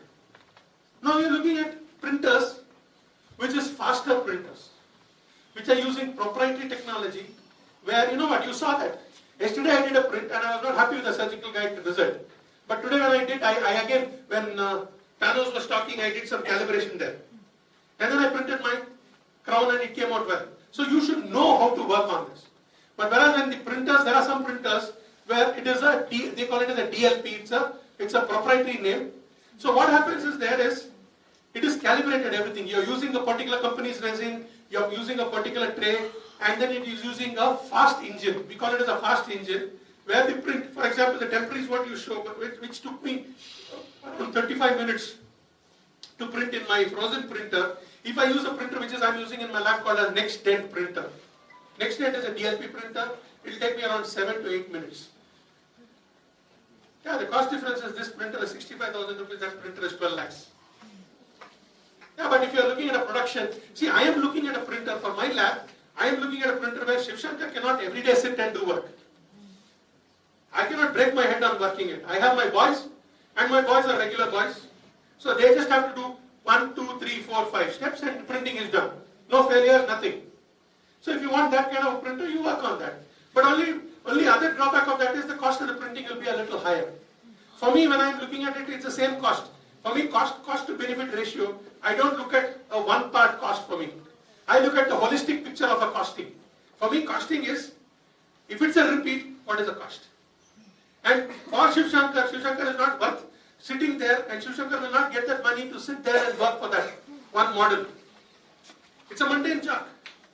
So I cannot sit every time to work on that. I have a boy whose salary level is so that in the normal level, who can work on it. So for me, if I put extra money on my printer, I'm getting more money out of it rather than spending money on it. So it is that 5 lakhs or 6 lakhs offset what I'm doing is not a big money for me when I'm looking at production cost. If you're looking at a clinical cost, yes, it is expensive because you're only printing one surgical guide, one temporary.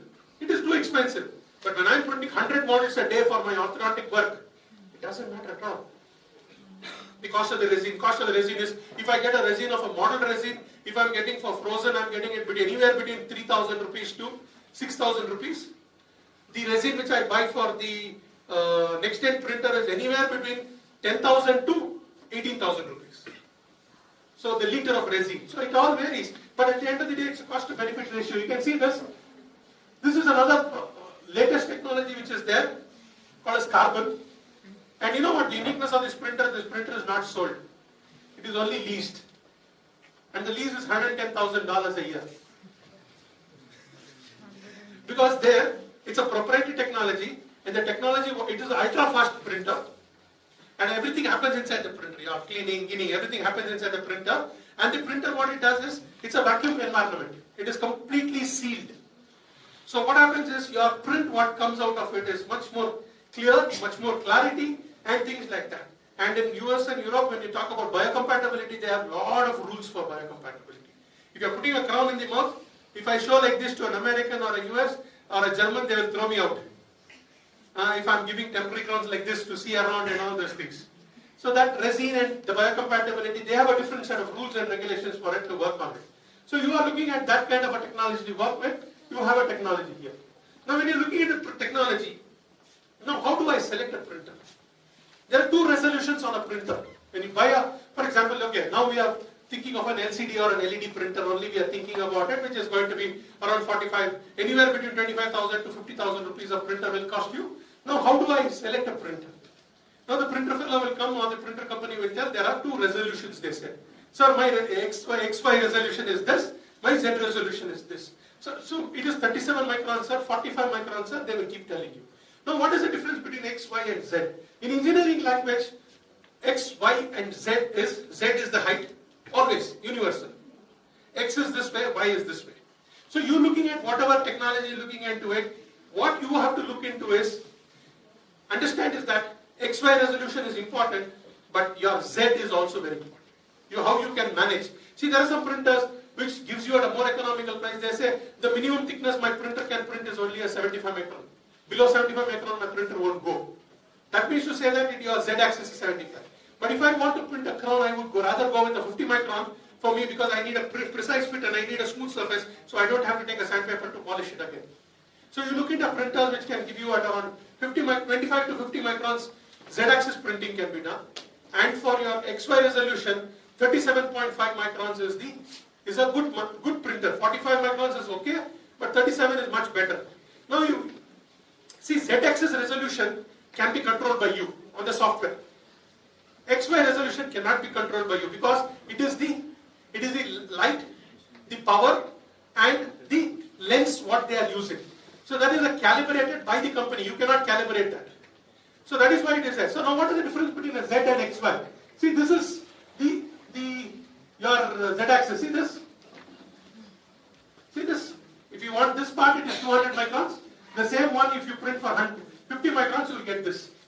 So the same part, if I divide by 10, for 100 divided by 10 is 10.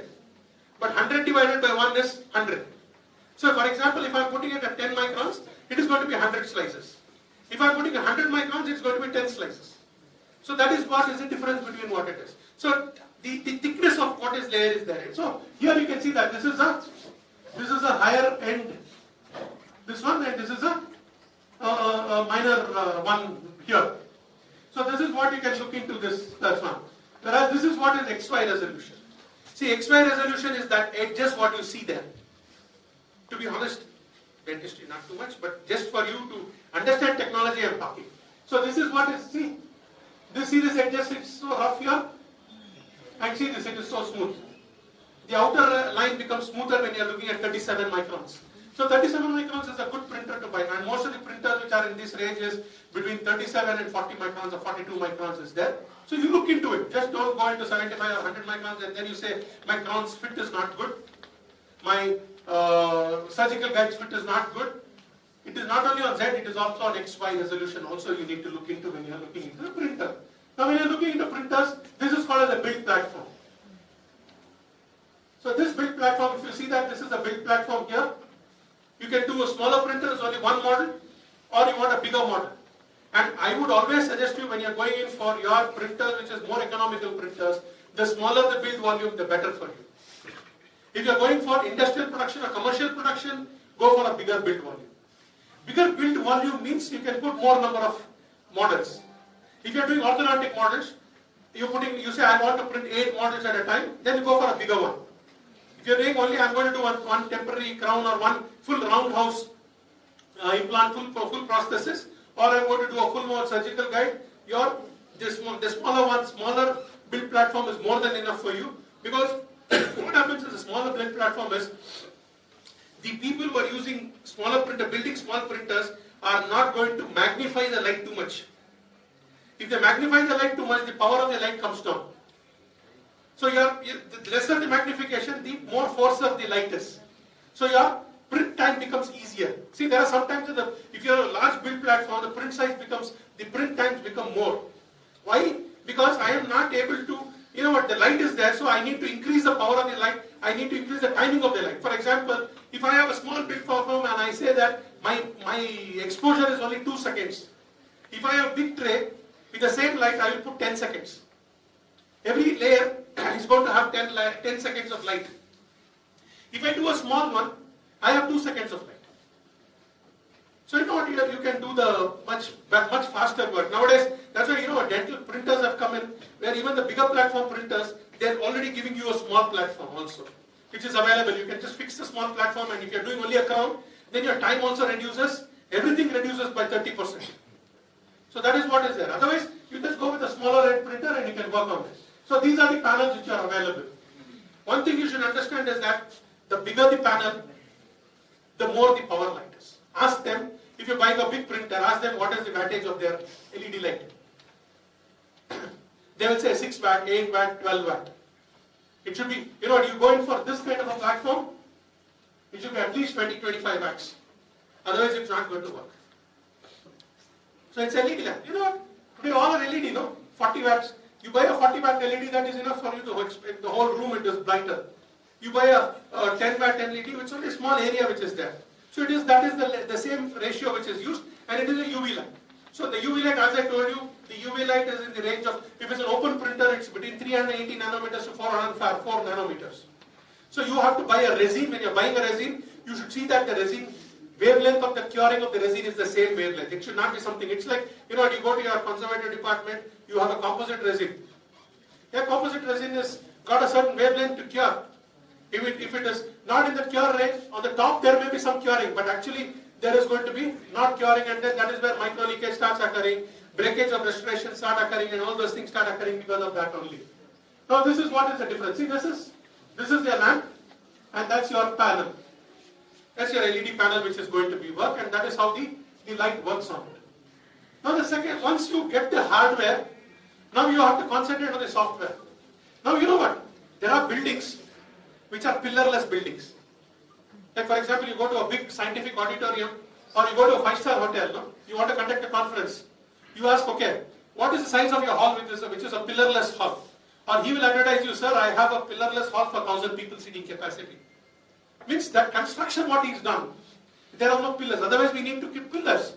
So here when we are doing, as I told you, when I am doing my print is a big area. So when I am printing my big area, I need some scaffolds.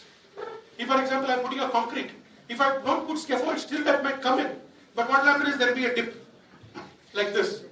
So that dip should not occur when you are doing a crown and build. You know, then your high points come in, your surgical guide don't fit in, all those problems will start coming. So we need to support adequately. So that is called as a support generation. So when you are looking at support generation, anything which is around 45-50 degrees you need to support. More than 45-50 degrees you don't give the support, because what is happening is, more than 40-50 degrees it goes like this. For less than 45 degrees it's 90 degrees to 45 degrees it's like this. And more than 45 degrees it becomes like this. So the supports are less, because this is building, this will support this will support this will support this. Whereas when you are doing the first base layer, if it's 90 degrees, the entire area should be supported, because it is going to be tent. Like you know what, you are building a tent. If you see a tent, there's only one pillar on top of it and you get this like this. But if you want a flat tent like that, you need all over, you need the supports. So the same concept you need to work when you are developing supports. And when you are developing supports, depending on the weight of the part also the supports vary. See, for example, you are using just a small crown, I can use a light support. When I am using a light support, the amount of resin what I am going to use is less. And then when I am breaking it, it breaks out in my hand. But if I am printing a model, I am printing an orthodontic model, my model weight is going to be around 8 to 10 grams. So I cannot put it in light supports. If I put it in light supports, it will just fall down by printing only, because it is not supporting it. So we need to go with a medium supports or a thick supports. So the thick supports are, for example, if I am using if a light support is only 1 mm dia, a thick support is going to be 2 mm or 2.5 mm dia. And then the top point which is there is like a cone. Always the connection is like a cone like this. Because what happens is you have to break it easily. So if it is, for example, if I am doing a 2 mm cone here, when it comes to the top 0.5 mm, it becomes like a cone like that. It will go sit there. So that's called as the contact area. So the contact area is very important when we are doing it, so that we understand that it doesn't come out with any problems with it. Otherwise, when you are breaking it, your contact area is bigger, then you are breaking it, the part of it will get stuck, or the other part is going to break and come out. So that is what is the importance of those things. So you can see that there are different ways of different supporting. Usually in dental printers, we have preset supports for different technologies. So this is how we can see, this is my SLA printer, my Formlabs printer. When we used to do Formlabs, if you put my models in the flat, my models won't get printed at all. It has to be at around 20-25 degrees, which has to be there, because the technology of laser was such that it had to be done. So every technology has got a way of doing it. And this is the slicing. You've already seen the slicing software. You put it on the platform and then develop supports, and then you see the slices. You can see how many slices it comes, how much of material you are using, how much of resin you are going to use. Everything will come in that picture which is there. Now the third part, when you are looking into your support is generated, the most important part is your resin. Now resins are available at 1,000 rupees. Resins are available at 25,000 rupees. Now which resin do I use? Personally, I don't like the resins which are 1,000, 2,000 rupees resin. Simple, we are all running away from plastics, right? Why? Because it is dangerous. It's got phenolphthaleins and so many other chemicals which are hazardous. And if you see that there are some resin, if you have seen a 3D printer, if you buy an economical resin, it will be dirty smell. Your whole place will stink. And you know what, you sit inside that room, after 10-15 minutes your eyes start watering, you get headache, all those things starts coming. So my advice is that please do not use you know what, cheaper resins. And if you're using cheaper resins, keep it in an open area, go put it out in your garage and let the print there. Don't sit there when your fumes are there. It's carcinogenic. So that is the way it is. So resins are there. And resins, when you're using in the patient's mouth, it is very, very important that it is a biocompatible resin. There is cytotoxicity tests done by the companies. So you always have to use it, whether it's surgical guide, your temporary crowns, or your permanent crowns. All these resins are biocompatible. Class A, Class 2A, Class 2B, biocompatible resins which you have to buy. So it's very important that you have your resins. And once your print is done, the most important thing about your print is that you have to post-cure it. The fit of your restoration is the print has come out beautiful, but the fit may not be so great. That is because what has happened is you have not washed it properly. Because what is happening is there is some uncured resin which is inside the surface. So you need to wash it thoroughly. And you can wash it thoroughly only with alcohol.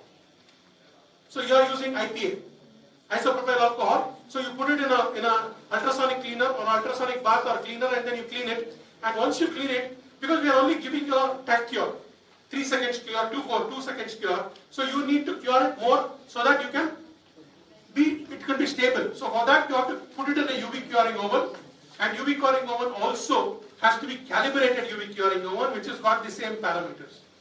Please do not use UV curing ovens which is available at 2,000 rupees. All ladies will know that UV curing oven. You go to your parlor, you put your finger, you put nail polish and put your finger inside one box. That is also UV curing oven, but that doesn't have any wavelength. It is just for namesake. One thing is that for your nail polish that wavelength is good, but for the models that wavelength is not good. So go for a good UV curing box when you are talking about. Yeah, you see a video here, how the whole support is done and things like that.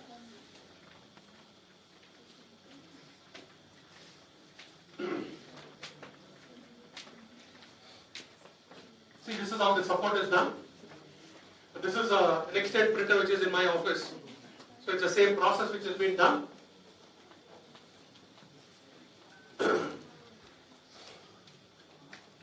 And once you do your support, you can do the printing. You can see this. That's the big platform where the print occurs. It goes below.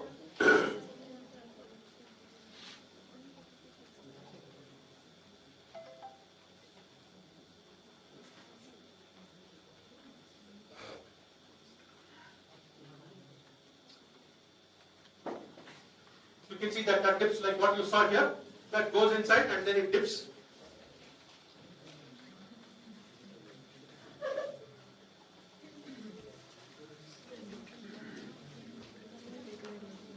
Yeah, I'll skip. I think I'm running out of time, so I'll skip it. So you can see the print volume which is coming in. Now let us look into briefly. I'll just show one slide on the metal printing and you can work on it. See, metal printing, the difference is in resin printing, what you do is you use light. In metal printer, light doesn't work. So you need to use lasers. And when you're using lasers, it should be a high wattage laser because you are melting each part of your powder. So 1500 to 1600 degrees you require to melt powders. So that is why your laser, what is used is anywhere between 200 watt to 400 watt laser which is there. And I'll show you a small film. You can see this is how the metal printing works.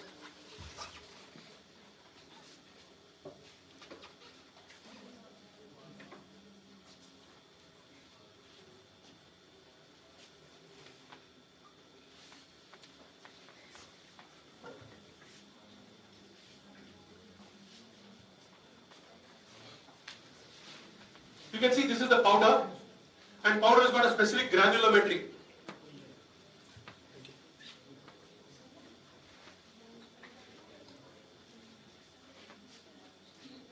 The powder granules, what it does is, it melts to each other.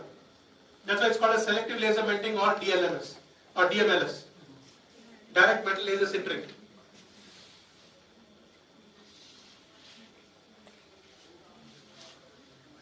is how it works. See this? It's a part which is there. A powder gets printed. This is how Anshul's parts which are there are getting printed like this in the same way. It's a layer of powder which gets coated. For example, if I say I want to print it, normally when we print medical parts, it's at 20 microns.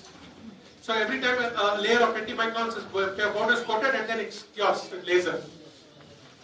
20 microns, 20 microns, 20 microns. It takes around 6 to 8 hours to print a part. Here also the technology is same. We develop supports, but here what we have to do is we have to cut the supports. We cannot just break the supports like that. You can see that the powder comes up. When it comes up, the powder, we can remove all the powder there. It will all go into the bin. Here, this is the waste. This is the bin. Recollecting bin. All the powder will get recollected into the bin, and you can see that this is how it looks once you finish all the powder. And then this is how it looks. So it's got a build platform here. You can see this, and then you can see the quality of print. You can see this. See, this is just out of print. See the quality of print, what it comes out of it. And then this is after the polish. This and all I've seen. So biosketching is another word we are using today.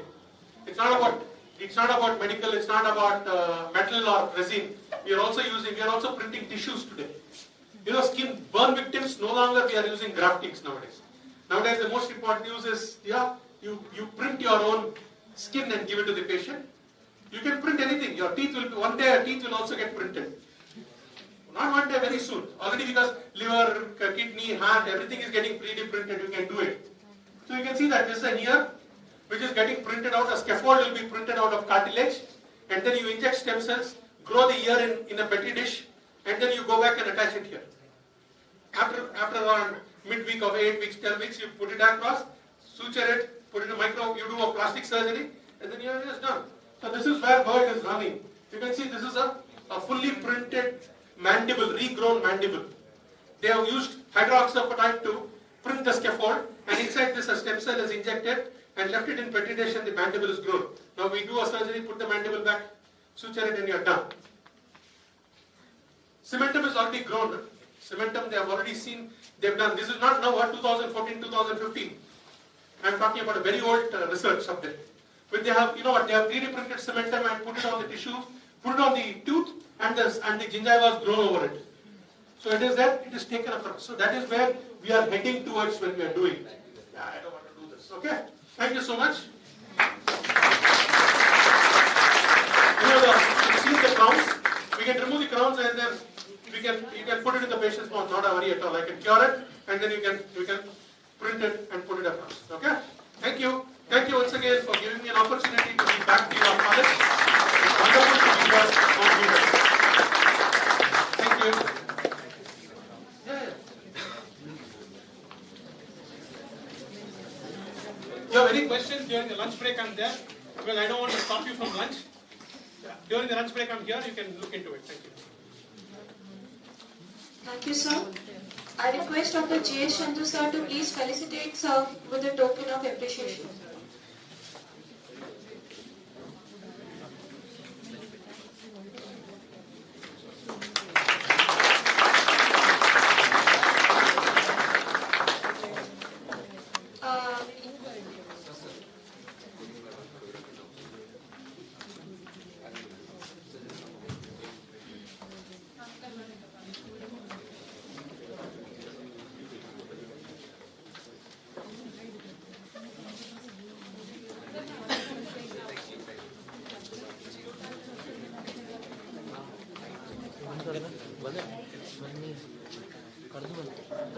बस ये last चल रहा है, इसके बाद खत्म ही है।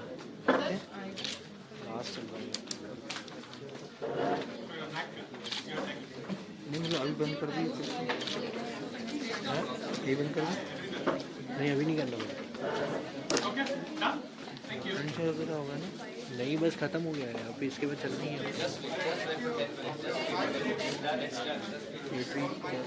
मुझे अभी ये लास्ट चल रहा है। So as we have come to the end of our Physical Dental Congress Part 2, I would like to have some feedback or any suggestions from any delegates. How you have felt about our scientific program or our hospital mortality or anything. So do you have any feedback or any suggestions? So if you have any suggestions, it will help us to improve ourselves in future to come up with the Digital Dental Congress Part 3. Okay? So once again, thank you, Dr. Shivshankar, Dr. Anshul Mel, Dr. Abraham, and all the delegates and my organizing team to make this, for making the event a very successful one. Thank you very much. See you soon once again.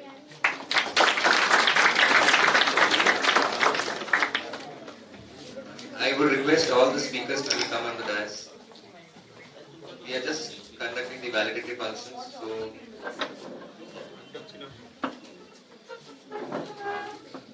there was a confusion in award distribution yesterday. So second prize for the award distribution for final year student, it is Jacelyn Jacob. I request Dr. Shivshankar sir to please give her award.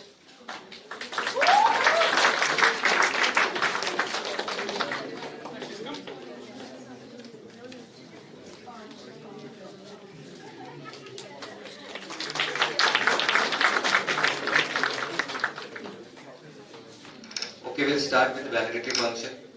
It gives me immense pleasure to tell that the entire organizing team has taken so much of efforts for conducting this second International Digital Dentistry Congress. Without their effort, I don't think this Congress would have been success, and I would request you to please give them a rousing clap.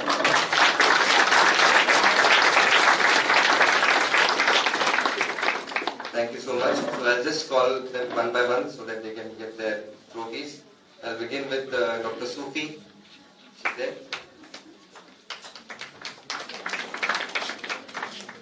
Next, Dr. Shweta, Dr. Sonal, Dr. Purva,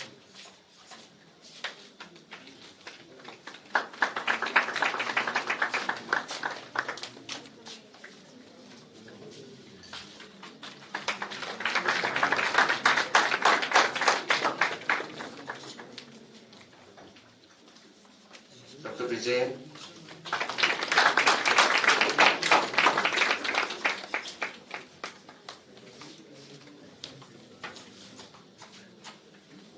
Dr. Ashish,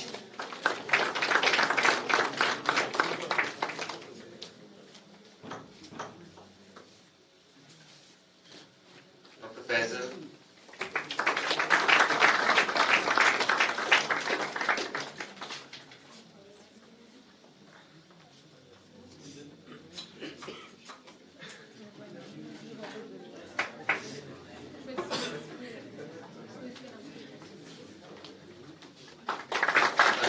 now we can move on to the big league, Dr. Ambika. She has been very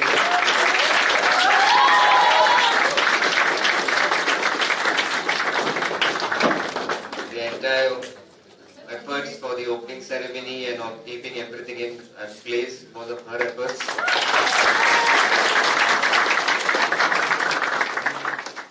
Next, the better half, Dr. Siddharth.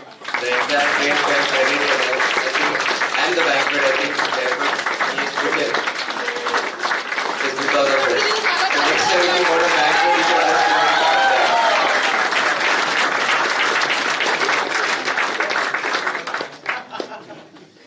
Next, Dr. Shashidhar sir. Again, the team effort, he has put everything that was possible to make this a great success for us.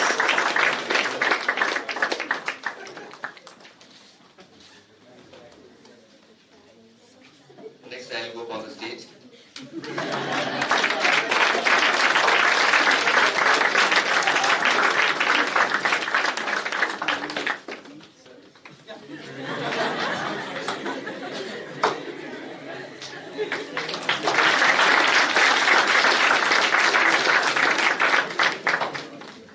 And lastly, to the captain of the ship, G.S. Chandru sir.